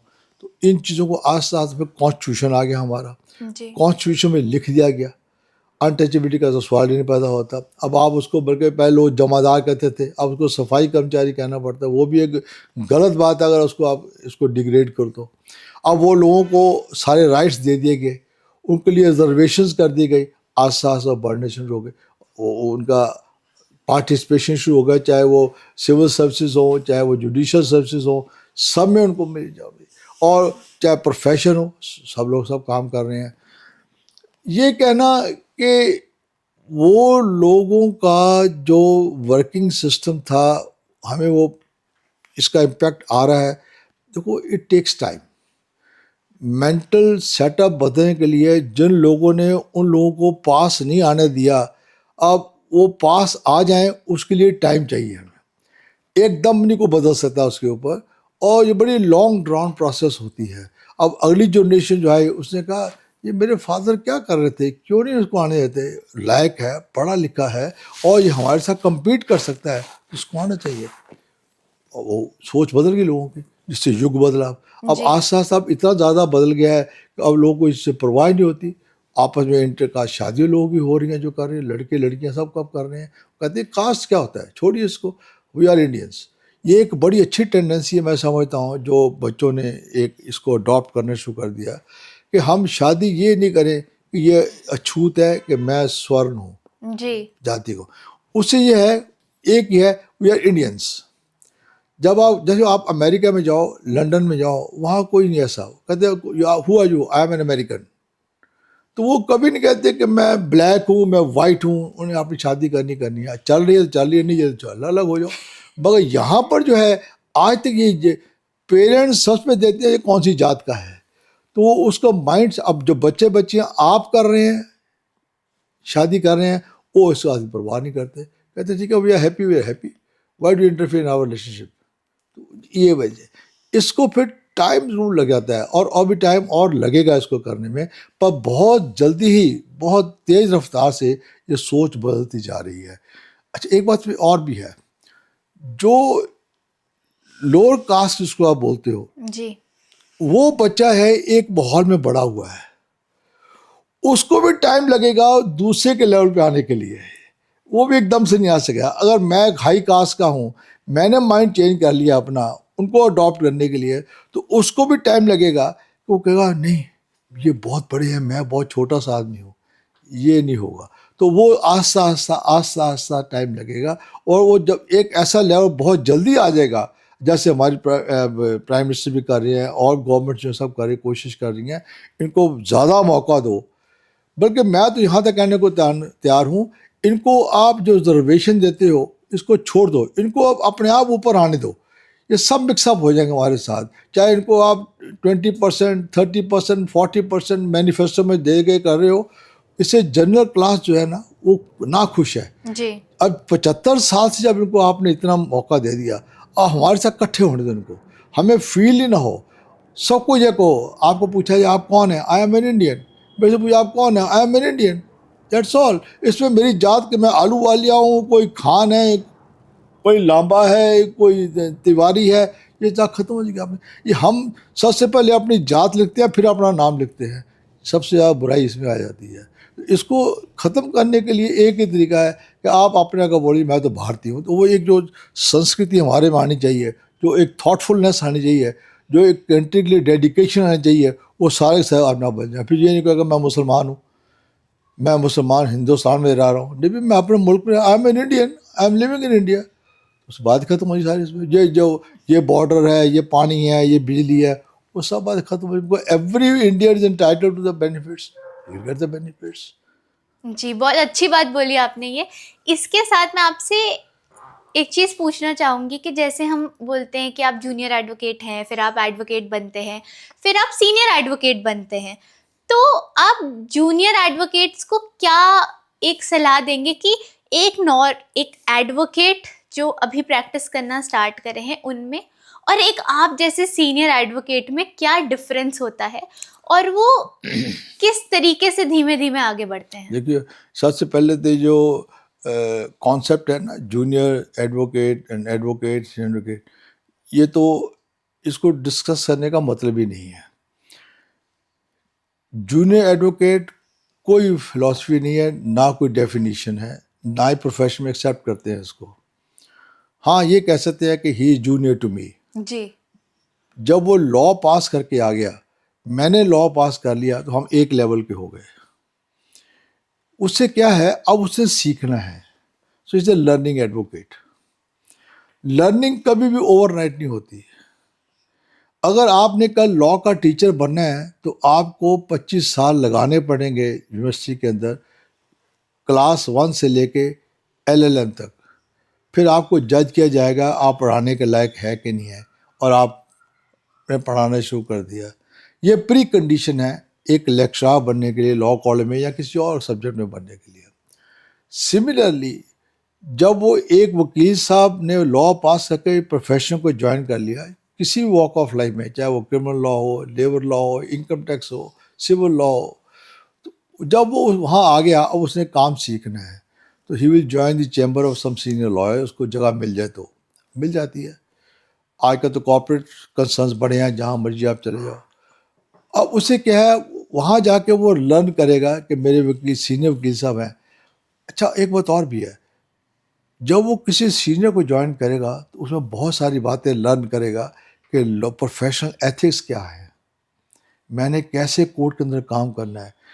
एक वकील साहब नए नए आए तो वो बैंड नहीं लगाया हुआ या टाई ठीक नहीं लगाई हुई, कोट ठीक नहीं पहना हुआ और आके खड़े होकर जी मैं तो वकील साहब हूँ, उसको सीरियस सीखना पड़ेगा कि मैंने अपना कैसे अपने आप को अच्छी तरह ड्रेसअप करके, क्योंकि एक ढंग होता है काम करने का हर का। तो अपने यूनिफॉर्म पहन के अच्छी तरह बैंड लगा के कोर्ट में उनके साथ पेश हो, फाइल कैसे उठानी है, फाइल में क्या क्या कर रहे हैं, वो उस वहाँ से लर्न करेगा। कुछ साल लगेंगे ये देखने के लिए कौन से कागज़ फाइल में कहाँ कहाँ लगाने होते हैं, कौन से पेपर्स डॉक्यूमेंट फिल करके आपने कोर्ट में फाइल करने होते हैं। मोस्ट ऑफ द टाइम जो न्यू एंट्रेंट लॉयर्स हैं वो ऑफिस के क्लार्क से सीखते हैं, दे आर बेटर एक्सपर्ट्स। बल्कि जो वकील साहब को ऑफिस, वकील साहब जिनका ऑफिस है उनको भी कम पता होता है, क्लार्क को बहुत पता होता है, क्योंकि प्रोसीजर लॉ सारा उसको पता होता है कि मशीनरी कैसे अंदर काम करती है, जी। कागज़ कहाँ शामिल करने हैं, कागज़ कैसे किसको जाके देने हैं, उस फाइल में कैसे जाके कोर्ट सामने कागज़ आएगा, कितने दिन में आएगा, वो सारा स्पेड वर्क वो मुंशी ही, उसको मुंशी कहते हैं, वो ही करता है और पुराना चलता आ रहा है ये। जी। तो वो जो नए वकील आते हैं वो उनसे अटैच होते हैं और वो अपने सीनियर वकील साहब से, जो आप सीनियर कहते हो, जो रेगुलर वकील से, उनसे सीखते हैं ये कैसे जाते, वो उनको बताएगा देखो आप इनको ऐसे करना, देखो ये कैसे कर रहे हैं, देखो ये फाइल कैसे कर रहे हैं, कौन सा पेपर पढ़ रहे, आपको पढ़ो कौन सा पेपर पढ़। तो मेरी एक राय और भी बहुत ज़रूरी है, जितने यंग लॉयर्स हैं ना, ये हमेशा लोएस्ट कोर्ट से काम करना शुरू करें तो बहुत अच्छे वकील बन सकते हैं। जो सीधे एपलेट वर्क पे आ जाते हैं, जैसे हाई कोर्ट है, सुप्रीम कोर्ट है, वहाँ लर्निंग नहीं होती अच्छी, वहाँ से अपील आती हैं या हाई प्लेस पटिशन्स आती हैं, लोगों को समझ नहीं आएंगे कि क्या हो रहा है। अब नेचुरली एक लड़का 22 साल का लॉ पास करता है और एक वकील साहब 50 साल की एक काम कर रहे हैं, तो 28 साल का डिफरेंस उनका, ये कैसे हो सकता है कि 28 साल का जो डिफरेंस है वो एक ही दिन में पूरा हो जाए जी। या एक महीने में पूरा हो जाए। उनको वो प्रोसेस तो फॉलो करनी पड़ेगी। ये बात अलग है कि वो वकील साहब ने जो काम 28 साल में सीखा है वो अपनी एबिलिटी से उस काम को 18 साल में सीख लेगा, तभी बहुत बड़ी सेविंग है उसकी, 10 साल सेव कर लिया उसने। मगर काम अगर वो छोटी अदालत से शुरू करे, जिसको हम बोलते हैं डिस्ट्रिक्ट कोर्ट, सबॉर्डिनेट कोर्ट्स हैं, सिविल जजेस हैं, मजिस्ट्रेट्स हैं, वहाँ जो काम लर्न करेगा वो बड़ा परफेक्ट बनता है, उसको प्रोसीजरल इन्फॉर्मिटी बड़ा पता होती है। जी। तो सर, जैसे हम एथिक्स के बारे में बात करते हैं, आपने भी अभी बोला, तो कुछ ऐसा होता है कि सीनियर लॉयर्स की कुछ डिफरेंट एथिक्स होते हैं कि वो सबके लिए सेम होते हैं? एथिक्स हमेशा सेम होते हैं, कोई डिफरेंस नहीं होता। एथिक्स, जिस वकील साहब के पास एथिक्स नहीं है वो वकील साहब कभी कंप्लीट हो ही नहीं सकते। जी। उसके अंदर क्लाइंट की रिस्पेक्ट, क्लाइंट के साथ काम करना, क्लाइंट को पेशेंटली सुनना, क्लाइंट का केस प्रॉपरली पुट करना, to the best of his ability करना, टाइम वेस्ट ना करके उसका केस ना तैयार करके कोर्ट में वैसे ही ब्लैंक चले जाना, ये सारी बातें उसमें इंक्लूड होती हैं। एथिक्स सिर्फ ये नहीं है, उनका वेल बिहेवियर होना, जज के साथ अच्छा करना, ये भी बहुत ज़रूरी है उनके लिए। और क्लाइंट को सेटिस्फाई करना कि भाई मैं तुम्हारा केस कर रहा हूँ, बाकी जज साहब का काम है जिस तरह वो फैसला करे तुम्हारा केस बताएगा, अपनी तरफ से कोई कमी नहीं छोड़नी उन्हें। जी। टाइम पे केस को अटेंड करना, टाइम पे कोर्ट के अंदर जाना, ये नहीं कि जज साहब केस कॉल कर रहे हैं और आप बैठे कहीं गप्पे हाँक रहे हैं, ये नहीं।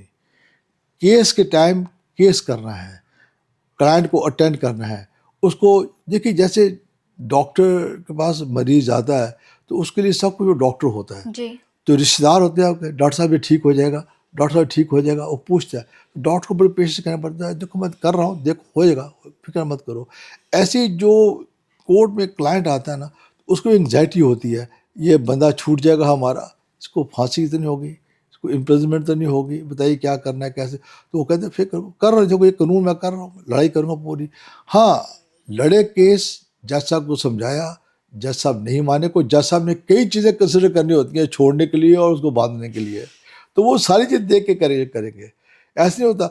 एलिगेशन किसी के खिलाफ लगाना बड़ी आसान है, ये कर गया, ये इसने ये कर दिया, इससे मिल गया, इसे, मगर ऐसे होता नहीं है, जी ऐसे होता नहीं है। देखो, अपना मेरिट्स पे केस ठीक हो तो रिलीफ मिलता ही मिलता है। ना 100% मिले, 80% मिल जाएगा, 60% मिल जाएगा। एथिक्स जहाँ तक का सवाल है, वहाँ पर वकील साहब को अपना केस बड़े अच्छे तरीके से क्लाइंट की सेटिस्फेक्शन लेके और अपनी अपनी सबसे इम्पोर्टेंट अपनी सेटिस्फेक्शन, कानून पढ़ के जाएं, कानून साथ लेके जाएं, उनको वहाँ समझाएं, सारा उसमें आ जाता है। और ये उस वक्त इतनी अच्छी लगता है, अपने को लगता है कि मैंने केस लड़ा, मेरे को उसकी कृपा से बड़ी सेटिस्फेक्शन हुई है कि हम केस जीत भी गए हैं, हमें रिलीफ भी मिला है। जी। चलता था इसमें। सर, आपसे एक आखिरी सवाल कि जैसे हम देखते हैं या हम सुनते हैं कि जो पैसे वाले लोग होते हैं उनके लिए तो कुछ नामुमकिन नहीं होता, तो क्या ये जो पैसे की पावर है ये जुडिशरी पे भी चलती है कि नहीं चलती है? देखो, बहुत कुछ कहा जाता है। हमारे एक्स चीफ ऑफ इंडिया ने भी कहा था 30% जजेस आर करप्ट। चलो, वो तो हेड ऑफ द जुडिशरी, सारे मुल्क की, उनको डाटा पता होगा, पर हमें जैसी वो पता नहीं है। और पता उसको होगा जो खुद देता खिलाता होगा किसी को। तो जी बिल्कुल। अगर आपने मेरे से कहा कि मैंने इन जज साहब को इतना पैसा दिया और अपना केस हक में करा लिया, जी मैंने आपकी बात सुन ली और इस बात को मैं 10 लोगों को आगे कहूँ, मुझे बताया गया जज पैसे खाता है, इसने ये कर दिया, खुद तो मैंने किया नहीं है। हाँ, अगर मैं खुद भी खिला रहा हूँ फिर तो मैं श्योर हूँ कि आदमी पैसे खाता है ये वाला। और यहाँ पर 95% 98% बातें उससे ऐसी ही चलती हैं, हाँ। जिसको कहते हैं फॉल्स बेसिस, हर को बदनाम करने के लिए। जिसके खिलाफ हो गया ये जज पैसे खा गया या ये वकील मिल गया है मेरा, ऐसे होता है। हर के पास कॉन्शियस है, ये नहीं कहना कि जी कॉन्शियस नहीं होती, वो चीज़ होती है। कॉन्शियस बहुत बड़ी जो प्रिक करती है, आदमी को सोने नहीं देती है अगर गलत काम किया हो तो इसलिए इसका कोई मेरे हिसाब से ये कहना बिल्कुल गलत होगा कि सारे जजेस करप्ट हैं या सारे जजेस पैसे खाते हैं या सारे वकील पैसे खिलाते हैं। ऐसी बात बिल्कुल नहीं है। देखो, हर तालाब में कोई कोई मछली गंदी होती है। हर फैमिली में कोई ऐसा बेटा बेटी हो जाते हैं जो घर को ख़राब कर देते हैं। बिल्कुल। हर एवरी वॉक ऑफ लाइफ, चाहे आप गवर्नमेंट की सर्विस के लोग देख लो, वहाँ भी लोग गलत काम करते हैं, घूस लेते हैं, पैसे खाते हैं, काम करते हैं। अब ये कोई सारा डिपार्टमेंट, डीडीए का इतना बड़ा डिपार्टमेंट है, सारी करप्ट है, ये तो बात नहीं मानी जा सकती। सारी गवर्नमेंट करप्ट है, ये बात मानी नहीं जा सकती। आजकल हमारे जो हेड ऑफ द गवर्नमेंट है, देखिए वो कितने साफ सुथरे हैं, लोग सब उनके गाने गाते हैं, उनको यकीन करते हैं जो कह रहे हैं ठीक कह रहे हैं, कह रहे हैं। जी वो तो ये एक प्रोजेक्शन है जो उन्होंने एक दिन में नहीं बनाई, टाइम लग गया उनको बताने में। और आजकल कोई भी शख्स जो इस चीज़ को समझता है वो मानने को तैयार नहीं। अगर आप मेरे को भी आप कह दो नहीं जी नहीं ये हमारे head of the government corrupt है, मैं कभी नहीं कहूँगा यू आर रॉन्ग, कभी माने जा सकता इस चीज़ को। तो इसलिए कहना तो बहुत आसान है हर एक के खिलाफ, मगर कुछ साबित करना, कुछ बताना, उसके आदमी के ऊपर कीचड़ उछालना, ये बहुत बुरी बात है। तो मैंने जो पहले बात कही, हाँ अगर मैं खुद दे के आया हूँ, खुद ये काम करता हूँ तो फिर तो ठीक बात है, क्योंकि मैंने हाथ से किया ये काम। और जो सुनी सुनाई बात को किसी को कहना और जुडिशरी को बदनाम करना, ये मैं तो बहुत इसके ख़िलाफ़ हूँ। Judiciary, I tell you very honestly, अब मेरी इतनी लॉन्ग प्रैक्टिस हो गई है, ऐसा कुछ नहीं है। लोग इतने शानदार भी आए हैं, आप हमारे यहाँ पूजने लायक जजेस आए हैं, पूजने लायक। जी आप भगवान को मानते हो, उनकी मूर्ति रख के पाठ रख के उनका करते हो, पर यहाँ जजेस भी ऐसे हैं सुप्रीम कोर्ट से रिटायर हुए हैं जो वाकई पूजने के लायक हैं। उनके साथ मिलो, दिल रूह खुश हो जाती है उनको मिल के। इतना अच्छा फैसला भी करते हैं, बहुत अच्छा, बड़ा जस्टिसेबल व्यू भी लेते हैं कोर्ट के अंदर वो, और लोगों को रिलीफ भी देते हैं। ये नहीं देते हैं, उनकी अपनी कोई लिमिटेशन है, कानून के बाहर वो भी नहीं जा सकते, क्योंकि वो पुराने अकबरी राज नहीं है ना, जो कह दिया वो कानून है, जी वो चीज़ नहीं है। तो वो भी कॉन्स्टिट्यूशन के मुताबिक, लॉज के मुताबिक चलेंगे। मगर है जजेस हमारे पास, हम we are thankful to all those people जिन्होंने हमारी जुडिशरी को इतना अपलिफ्ट किया है, इतना ज़्यादा अपलिफ्ट किया है कि जो लोग मानते हैं उनका फुल फेथ है उनके अंदर, ये ठीक करेंगे, गलत काम नहीं करेंगे, क्योंकि उनकी सीट पे बैठे हुए उनको पता है कि मेरी क्या ऑब्लिगेशन है, मैंने कैसे करना है। आप अपनी ड्यूटी डिस्चार्ज कर रहे हो एज एन एडवोकेट, क्योंकि आप प्रेजुडिस्ड हो, मैं अपने क्लाइंट को बचाऊं, उसको रिलीफ दिलवाऊं। उन्होंने दोनों तरफ देखना है, ये नहीं होना चाहिए कि इनको तरफदारी करते वो उनको नुकसान पहुंचाते हो, तो वो भी एक पाप है उनके लिए। इसलिए मेरे ख्याल से ये कभी इस चीज़ को उछालना नहीं चाहिए किसी गलत आदमी के कहने पे, ये वो कर गया, ये वो खा गया, ये बात गलत है। पावर भी काम करती है क्या यहाँ पे? देखिए, मैं खुद तो कभी रहा नहीं हूँ। अच्छा। मैं कहूँगी कि मैं पावर मेरे पास थी, मेरे पास तो पावर एज एन एडवोकेट ही है, एज ए सीनियर एडवोकेट है। अब सीन देखो, हमारे पास एडवोकेट्स एक्ट है, पुराना कॉन्सेप्ट इंग्लिश लॉ से चलता आ रहा है, अब हमारे एक्ट में भी है। जी। उसके अंदर ये है कि एक तो एडवोकेट एनरोल होते हैं बार काउंसिल की, जो स्टेट की बार काउंसिल है, उसके साथ जब तक आप एनरोल नहीं हो तो आप प्रैक्टिस नहीं कर सकते, आपको लाइसेंस नहीं मिलेगा। During the course of practice जजेस फील करते हैं आप एक ऐसे वकील हैं जो point of law, point of constitution में बात करते हैं, और आपकी वो एक रुतबा आपके अंदर आ गया है, तो आपको कहते हैं जी आप हमें कंसेंट दो, हम आपको सीनियर एडवोकेट डेजिग्नेट करेंगे। जी। तो वो कुछ एडवोकेट हैं जो बनाए जाते हैं सारी क्लास में से, और टाइम टाइम बनाए जाते हैं, तो वो उनको फिर हम कहते हैं सीनियर डेजिग्नेटर। सीनियर डेजिग्नेटर्स की कुछ अपनी कुछ और अख्तियार होते हैं, उनको प्रिविलेजेस होती हैं, वो एक्सरसाइज करते हैं सब। उनकी यूनिफॉर्म जो है वो जज साहबान के साथ एक जैसी होती है, जो हाई कोर्ट जज साहब, सुप्रीम कोर्ट जज साहब की यूनिफॉर्म है, वही यूनिफॉर्म सीनियर एडवोकेट की होती है। ये तो है प्रिविलेजेस सीनियर एडवोकेट्स की। जहाँ तक सवाल रह गया इस बात का कि जो आपने सवाल किया कि पावर का देखो, सीनियर एडवोकेट हो कोई हो, पावर में कुछ नहीं होता, सेल्फ इम्पोज्ड है जो है हम। मगर चाहे वो गवर्नमेंट के अटॉर्नी जनरल हैं, सबसे नंबर 1 काउंसिल हैं, जो फिर सोलिसिटर जनरल भी हैं, पावर उनके पास भी नहीं है। वो भी अपनी इंस्ट्रक्शंस के ऊपर चलते हैं, जो सरकार की इंस्ट्रक्शंस आती हैं कि आपने ये कोर्ट में कहना है, ये हमारा रिकॉर्ड है, इससे आप कुछ नहीं कह सकते, तो वो वही बात कोर्ट में करते हैं। अब पावर किसकी है? सरकार की, आप कह रहे हो। अब देखिए, जजेस जो है वो भी सरकार बनाती है, सरकार की रिकमेंडेशन पे ही जजेस आगे चलते हैं। जी। अब जजेस पर, क्योंकि हमारा विंग है, 3 विंग्स हैं, एक स्टेट प्रेसिडेंट हैं जो, और एक लेजिस्लेचर, और एक जुडिशरी। अब जुडिशरी इंडिपेंडेंट विंग है, जब वो जज साहब बार बन के आ गया तो वो उसके मुताबिक चलते हैं। होता होगा, ये मेरे लिए कंजेक्चर है कि पावर इंटरफेयर होता है। कि आप ये कहो जी कि प्रधानमंत्री ऑफिस से आ गया, आपने केस ऐसे डिसाइड करना है, आई डोंट बिलीव इट। मैं ये नहीं कह सकता, मानने को तैयार कि ऐसे भी होता है। कुछ जो कहते हैं वो, देखो ये पॉलिटिशियन का तो बहुत सारा काम है जो कहना चाहते हैं, मगर होता होगा ये मैं नहीं कह सकता, क्योंकि मैं इसमें अलाइन नहीं हूँ, मेरा इससे कोई कनेक्शन भी नहीं है, मैंने कभी ऐसा कुछ किया भी नहीं है कि मैं किसी कह के इंटरफेयर कराऊँ। That amounts to interferes in the functioning of जजेस विच इज़ मोस्ट कंडेमेबल। उनको काम करने दो अपना। आप अपना, आपने कानून बनाया तो जुडिशियल ने कभी नहीं कहा कि आप क्यों कानून बना रहे हो, आप बनाइए। हाँ, इंटरप्रिटेशन की बारी आएगी वो हम करेंगे अपने आप, फिर हम उसको स्ट्राइक डाउन कर सकते हैं, ये गलत कानून है, हम नहीं मानते। अब उन्होंने बॉन्ड्स का स्ट्राइक डाउन किया, जो इलेक्ट्रिक बॉन्ड आए थे तो सुप्रीम कोर्ट से स्ट्राइक डाउन कर दिया, ये ठीक नहीं है, कानून गलत है आपका, उन्होंने जारी किया। तो आप अपना काम करो, हम अपना काम करेंगे। मगर किस बात के लिए? जब वो बना रहे थे तो कभी किसी जज साहब सुप्रीम कोर्ट ने कहा भी ये मत करो, हम स्ट्राइक डाउन कर देंगे, ये कभी नहीं कहा उन्होंने जी। तो इसमें इंटरफेयर लोग, ये कुछ मिथ है मैं समझता हूँ, जो लोग अपने दिमाग लेके बैठे हुए हैं। अब अगर एक सीनियर जज किसी फंक्शन में जाते हैं जहाँ प्राइम मिनिस्टर बुलाए जाते हैं और लोग बुलाए जाते हैं और इकट्ठे बैठे हो, बैठ रहे हैं, कोई बुरी बात थोड़े बैठना। मगर इसका ये थोड़ा है कि प्राइम मिनिस्टर उनके कान में कह रहे हैं भाई ये मैंने कानून भेजा है, उसका ध्यान रखना। How can you expect it? Exactly. तो इसलिए इन बातों में मत जाइए, इनको बातों को फैलाना भी नहीं चाहिए। जजेस को मैक्सिमम रिस्पेक्ट मिलनी चाहिए, उनके अंदर ये भी कन्विक्शन आए कि लोगों का हमारे ऊपर फेथ है। अगर आप हमारे पास केस लेके आए हो तो जो पहले हमें बनाया है, इतनी 140 करोड़ की जनता में से 31 जज हमारे पास सुप्रीम कोर्ट में है, तो कुछ तो है उनके पास। सबसे पहले सोच जिस बात की है, कुछ तो है उनके पास जो 140 के पास, बाकी के पास नहीं है। अगर है और आपने उनको बनाया है तो उनको मानो आप, तो फिर क्यों क्या उनको एलिगेशन लगाते हो?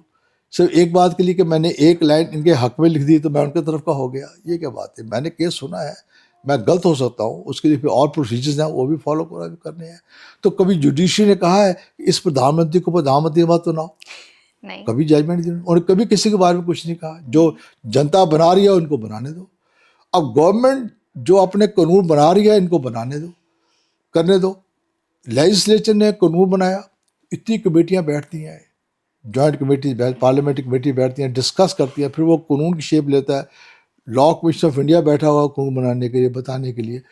कानून बन के कोडिफाइड होकर बिल में आता है, बिल डिस्कस होता है फ्लोर पे, उसके अंदर में जो अमेंडमेंट्स होती हैं सारी डिस्कस कर ली जाती है, ये हटा दो, ये ऐड कर दो, उसको ज़्यादा कर दो, उसको कम कर दो, सारा कुछ डिस्कस करने के बाद फिर वो पास होता है। पास होकर प्रेसिडेंट के पास जाता है, प्रेसिडेंट उसको ओके करते हैं, एसेंट देते हैं, फिर वो नोटिफाई होता है, गजट नोटिफिकेशन होती है, फिर वो कानून बनता है। जब कानून बन के आ गया तो उसके लिए आपको कोई कमी नजर आ रही है कि जो पार्लियामेंट में डिस्कस हुई आप सुप्रीम कोर्ट में चैलेंज कर दो, हाई कोर्ट में चैलेंज कर दो उसको, तो उसको हाई कोर्ट ठीक कर देगी। अगर कहीं नहीं ये ठीक है, हमने समझ लिया है, तो फिर ठीक है, उसको मानने दो। पर ये मत कहो ना कि वो हाई कोर्ट जज है, वो पावर से मिला हुआ है। ये पानी, मैं इस बात को नहीं अच्छा ही समझता, ये बात नहीं होनी चाहिए। मुल्क को अच्छी तरह से चलने दीजिए, मुल्क को रोकिए मत। हम बहुत साल पीछे रुक जाते हैं। जैसे अब पार्लियामेंट में सेशन चल रहे हैं, कानून जो आ रहे हैं नए, इनको बनने दीजिए।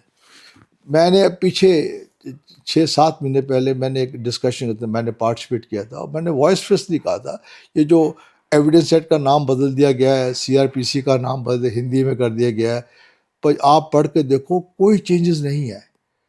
उन्होंने कुछ सेक्शंस ऐड किए हैं जो कि कॉल ऑफ द टाइम है, ज़रूरत है इन चीज़ों की आने की। तो उन्होंने, अमित शाह साहब ने फ्लोर पे कहा था कि इन चीज़ों की ज़रूरत है जो हम कर रहे हैं। बाकी नाम बदलने के ऊपर आप इतना इतना हल्ला गुल्ला करते जा रहे हो, ये नहीं चाहिए, ये बहुत मामूली सी छोटी सी बातें हैं। अब हम एक बार वो नाम लेना शुरू कर देंगे, साक्ष्य बिल, तो हमारे मुँह से निकलना शुरू हो जाएगा अपने आप ही। चलो हम नहीं बोलेंगे तो हमारी अगली जनरेशन बोलना शुरू कर देगी इसमें का। पर कानून में कहो कमी आ गई, नॉट एट ऑल। कानून वैसे का वैसा है, उसको उन्होंने अपने मुल्क के मुताबिक जो रिक्वायरमेंट है उसको उन्होंने मॉडिफाई किया है, कुछ ऐड किया है ताकि और लोगों को प्रोटेक्शन इसके अंदर। तो मेरे ख्याल से ये सिस्टम को हमें स्ट्रेंथन करना चाहिए, बजाय कि इसको हम वीक करें। ऐसी बातें करके चाहे मीडिया में करें चाहे बाहर करें, ये नहीं होनी चाहिए। आप एक मोटो लेके चलिए, आप भी मीडिया के लोग हैं, एक लेके चलिए, हमें मुल्क को स्ट्रेंथन करना है जी। इसको कमज़ोर नहीं बनाना किसी हालत में भी, अपनी किसी भी गलतियों से। बात वो हो जो कन्वे हो जाए, मुल्क के ऊपर कोई इफेक्ट उसका आना चाहिए, किसी के ऊपर उंगली नहीं उठानी चाहिए आपको जी। ये मेरी आपसे ख्वाहिश है। तो सर बहुत ही ऑनेस्टी, सच्चाई के साथ और बहुत ही सुंदरता के साथ आपने हमारे सारे जवाब दिए हैं। सर हम इसको थोड़ा सा एक लाइट मोड पे एंड करना चाहेंगे, तो कोई ऐसा किस्सा है, कोई ऐसा केस है जो आप हमारी ऑडियंस को बताना चाहेंगे जिसमें कभी आपको मज़ा आया हो या कोई आपको यादगार रहा हो कि ये केस था जो मेरे करियर का यादगार केस था, या कुछ बहुत अच्छा हुआ उसमें? देखो, हर केस की एक अपनी ही स्टोरी होती है अलग से, और हर केस को अपने ही ढंग से करना पड़ता है, जैसी सिचुएशन हो, but within the boundaries of law जी। उसके बाहर नहीं। जो कानून के बाहर जाके केस डिसाइड होगा वो केस ही नहीं, मैं समझता हूँ। तो बहुत सारे केसेस है, मैं एक क्या कहूँ, बहुत से कौन से केस नरेट, चाहे वो मैट्रिमोनियल हो, चाहे वो सिविल लिटिगेशन हो। बेसिकली मैं सिविल लॉयर हूँ, सिविल केसेस मैंने शुरू से किए हैं। क्रिमिनल लॉ में सुप्रीम कोर्ट ने अब लीगल एड मेंबर बनाया हुआ है, तो मैं क्रिमिनल केसेस भी करता हूँ। बहुत केसेस हैं, थोड़े नहीं। पर एक इंटरेस्टिंग नोट बताऊँ आपको, जो it was great surprise for me. एक किशनगढ़ जगह है जयपुर के पास, तो वहाँ पर 2 कम्युनिटीज़ का जोर है। एक तो है मुसलमान जो पुराने डोमिनेट करते हैं जी, और एक हिंदू कम्युनिटी है, और कुछ सिख माइग्रेंट आफ्टर 47 वहाँ आके बस गए जी। तो क्या हुआ, चल रहे थे, रास्ते में मस्जिद आती थी, पर वो कुछ मुसलमान इरिटेट हो गए सिख्स की वजह से कि ये सिख्स आने से जो हिंदूज हैं ये बड़े बोल्ड हो गए हैं कि हमारे पास बहुत ताकत आ गई है इनकी वजह से। तो वो हमेशा सोचते थे कि इनको कब सबक सिखाएं। तो एक दिन क्या हुआ कि एक सिख फैमिली के अंदर एक lady, she was pregnant, family way में थी, तो उसको जब थोड़ी सी प्रॉब्लम हुई तो उसके जो बदल लॉ था, देवर, उसने कहा आप जल्दी से जीप में बैठो। तो उसके घर वाले सारे खेती बाड़ी करके, कुछ कारपेंटर से वो काम करने गए थे, सारे आर्टिसंस थे। तो वो जी मोबाइल उसने लिया, तो आपने फ़ोन किया अपने ब्रदर को, जिसकी वाइफ थी वो, कि ऐसे ऐसे मैं उनको हॉस्पिटल लेके जा रहा हूँ, इनको पेन्स बहुत हो रही हैं, तो मैं जाए। जब वो आगे आया तो आगे एक मुसलमान रेड़ा लेके खड़ा था। तो उसने कहा मियाँ जी इसको हटाओ, मेरी भाभी बहुत प्रॉब्लम में है, तो जरा इसको जल्द से हटा दो इसको। तो वो बदतमीजी से बोला आगे उसको, ऐसा बोला, उसने शोर मचाया तो सारे मोहम्मदन्स मस्जिद में से निकल के बाहर आ गए। इधर से इसने भी आवाज़ लगाई, उनकी भाभी को बहुत प्रॉब्लम हो रही थी। तो वो आए, उन्होंने कहा भी इसमें कोई झगड़ा करने की बात है, तुम रेड़ा हटा लो, जी बाहर ले जाएंगे, फिर आप जो हम करते रहो। उसकी बजाय ये हुआ कि वहाँ काटना शुरू कर दिया, उसे तलवार मारनी शुरू कर दी, और उन्होंने वो लोग, उनके भी आगे हस्बैंड भी आ गए, 4 आदमी वहाँ कत्ल कर दिए गए। उस लेडी को ले जाना तो इतना मुश्किल था, वापस घर लेके गए। वो एक और किस्सा है क्या हुआ, वो मर्डर हो गए, पुलिस आ गई, उन्हें पकड़ लिया। 31 आदमी टोटल अरेस्ट कर लिए मोहम्मदन कमेटी के। तो डिस्ट्रिक्ट कोर्ट में, सेशन कोर्ट में केस चला, तो उन्होंने 29 आदमियों का लाइफ इम्प्रिजनमेंट दे दी। बड़ा इंटरेस्टिंग केस है। और वो उसके बाद उन्होंने हाई कोर्ट में अपील करी। हाई कोर्ट के अंदर उन्होंने 9 को और छोड़ दिया बेनिफिट ऑफ डाउट दे के, और 20 आदमियों का लाइफ इम्प्रिजनमेंट कर दिया। वो सुप्रीम कोर्ट आ गए। अब जिनको क्विटल हो गई उसके लिए SGPC जो है, अमृतसर श्रोमणी गुरुद्वारा प्रबंधक कमेटी, उन्होंने कहा ये हमारे पास तो खर्चा ही देने के लिए है, वकील साहब हम कहाँ लड़ेंगे। उन्होंने कहा हम आपका केस टेकअप करते हैं। उन्होंने मेरे को इंस्ट्रक्शन दीजिए, आप लड़ो केस चल के। हमने यहाँ अपनी काउंटर अपील फाइल करी एक्विटल के अगेंस्ट। तो उन्होंने कहा ये हम सारे केस इकट्ठे सुन लेंगे, आप आ जाओ। तो 1 साल के बाद सुनवाई हुई उस केस की। ये मेरे लिए एक बहुत ही अजीब लगा। तो जब पेश हुए तो जज साहब पढ़ के आए, सारे पढ़ के तो आते हैं वो, पढ़े, तो उनसे क्या लगे भाई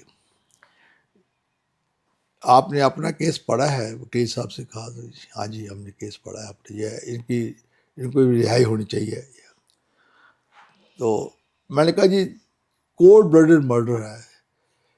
और उन्होंने एक सवाल किया, देखो सब ने नहीं मारा, यहाँ तो 29 के अगेंस्ट 29 कत्ल होते तो सब एक एक मारा।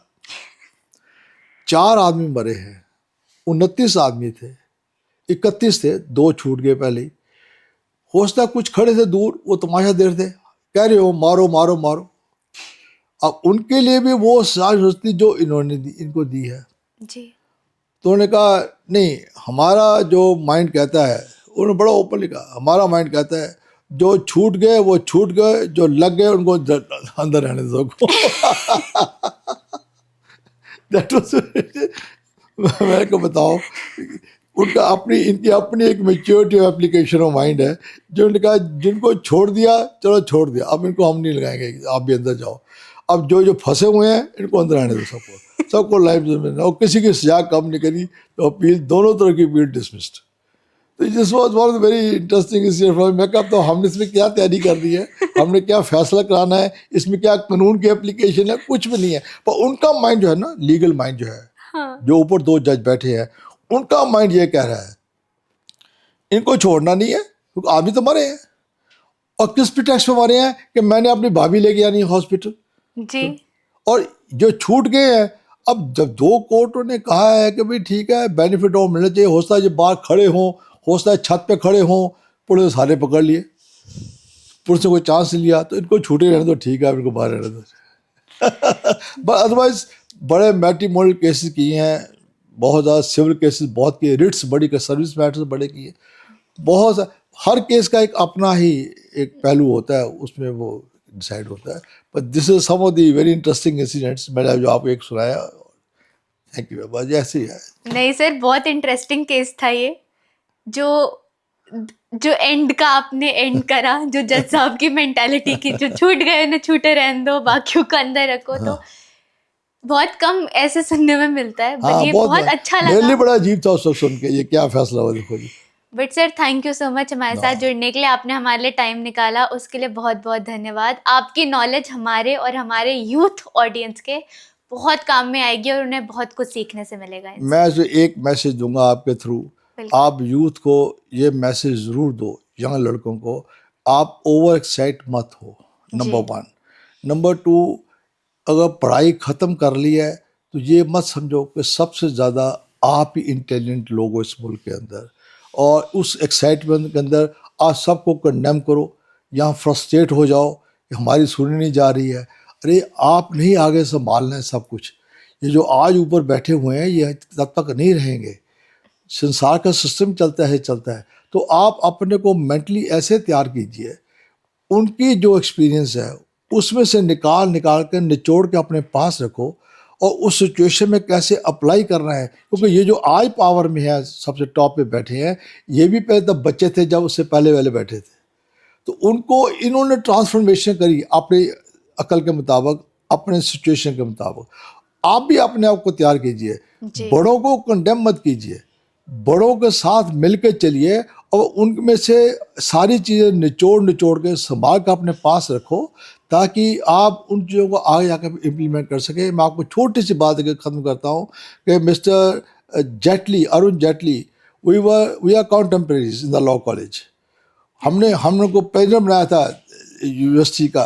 तो देखो हमारे साथ चले आगे और कहाँ पहुँचे, बड़े एक काबिल वकील भी साबित हुए, लॉ मिनिस्टर भी साबित हुए, फाइनेंस मिनिस्टर भी साबित हुए, डिफेंस मिनिस्टर भी साबित हुए, कितने अच्छे बने, लोगों सब ने उनको प्यार दिया। तो उन्होंने ये नहीं कहा कि जो ऊपर मेरे बैठे हैं वाजपेयी साहब या अडवाणी साहब, ये सब मूर्ख है, मैं ही सबसे ज़्यादा लायक हूं। नहीं, उनके साथ साथ चलते रहे, उनको मानते चले गए। वाजपेयी साहब की आज भी रिस्पेक्ट है, पुराने लीडर जितने भी हैं उन सबकी रिस्पेक्ट है, क्योंकि उन नरसिम्हा राव को कितनी रिस्पेक्ट करते हैं, क्योंकि सब ने अपने पास वो चीज़ें लेके साथ साथ आते रहे। जब हमें मौका मिलेगा लाइफ में कभी बनने का, सबको मौका तो नहीं मिलता, ये डेस्टिनी है। मगर जो बने उन्होंने उस मौके को तराश के वो काम वहाँ शुरू कर दिया और उसको बेटर वे से किया। और वही इंसान अच्छा है जो मुल्क की नब्ज़ समझ के और हालात समझ के उसको वहाँ चलाए। अपने तरीके से कि मैं 40 साल ये पहले करता था, वो that need the tie to past, वो एक्सेप्टेबल नहीं है। मुल्क को आगे लेके चलना है, ना कि उसको पीछे लेके चलना है। तो इसलिए ज़रूरी है आप यूथ को हमेशा अपने प्रोग्राम में उनको इनकरेज कीजिए। मुल्क आपका है, मुल्क आपने चलाना है, मगर आज जो चला रहे हैं उनको चलने दो, रोको मत उनको अपनी गलत एक्टिविटीज़ के साथ। इससे मुल्क को नुकसान होता है, मुल्क में डिस्पैरिटीज़ आती हैं जो नहीं होनी चाहिए। सब प्यार से, प्रेम से, अच्छी तरह एक बड़ा पीस लिविंग हो। और मेरा ये मैसेज आपके थ्रू ये और है जो आपको जरूर स्प्रेड करना चाहिए कि गवर्नमेंट हमारी कोशिश करे कि हम सबको ये एक सबक दे कि आप सब आगे से अपने आप को इंडियंस कहेंगे। ये नहीं कहो कि मैं ये हूँ, ये मत कहिए। हर यूथ, हर लड़की, हर लड़का, छोटा बच्चा, बड़ा, सबके लिए मैंडेटरी हो से आई एम एन इंडियन। उससे एक इतनी वननेस आपस में आएगी, फिर आपको ये नहीं कहना पड़ेगा कि आप कौन सी जाति की हैं, कौन से धर्म की हैं, किधर से आई हैं। अपने आप को जो मर्जी करो, आपको किसी ने स्टॉप नहीं करना है कि आप क्यों ईसाई धर्म को मानती हो, क्यों हिंदू धर्म को मानती हो। कोई सरकार को कोई फर्क नहीं पड़ता इन चीज़ों से, आप मानो। बस कोई भी धर्म ये नहीं कहेगा कि आप मुल्क को डिग्रेड करो, आप मुल्क को मिलाइन करो, कोई आपको ये नहीं कहेगा। सर बहुत बहुत अच्छी बात बोली आपने, और ये मैसेज बिल्कुल जाएगा यूथ तक और बिल्कुल जाना भी चाहिए, क्योंकि हमें इस कंट्री की डेमोक्रेसी भी मेंटेन करनी है और इसे आगे भी लेकर जाना है। तो sir thank you so much इस मैसेज के लिए, and thank you so much हमारे साथ जुड़ने के लिए। Thank you very much for affording the opportunity me to convey my own messages through you to the foundation, and especially to youth, because I believe in the youth is the power. A youth must understand. Young lawyers are the future judges of the country, Definitely. future able lawyers of the country. They have to run the country. Thank you very much indeed. Thank you, sir.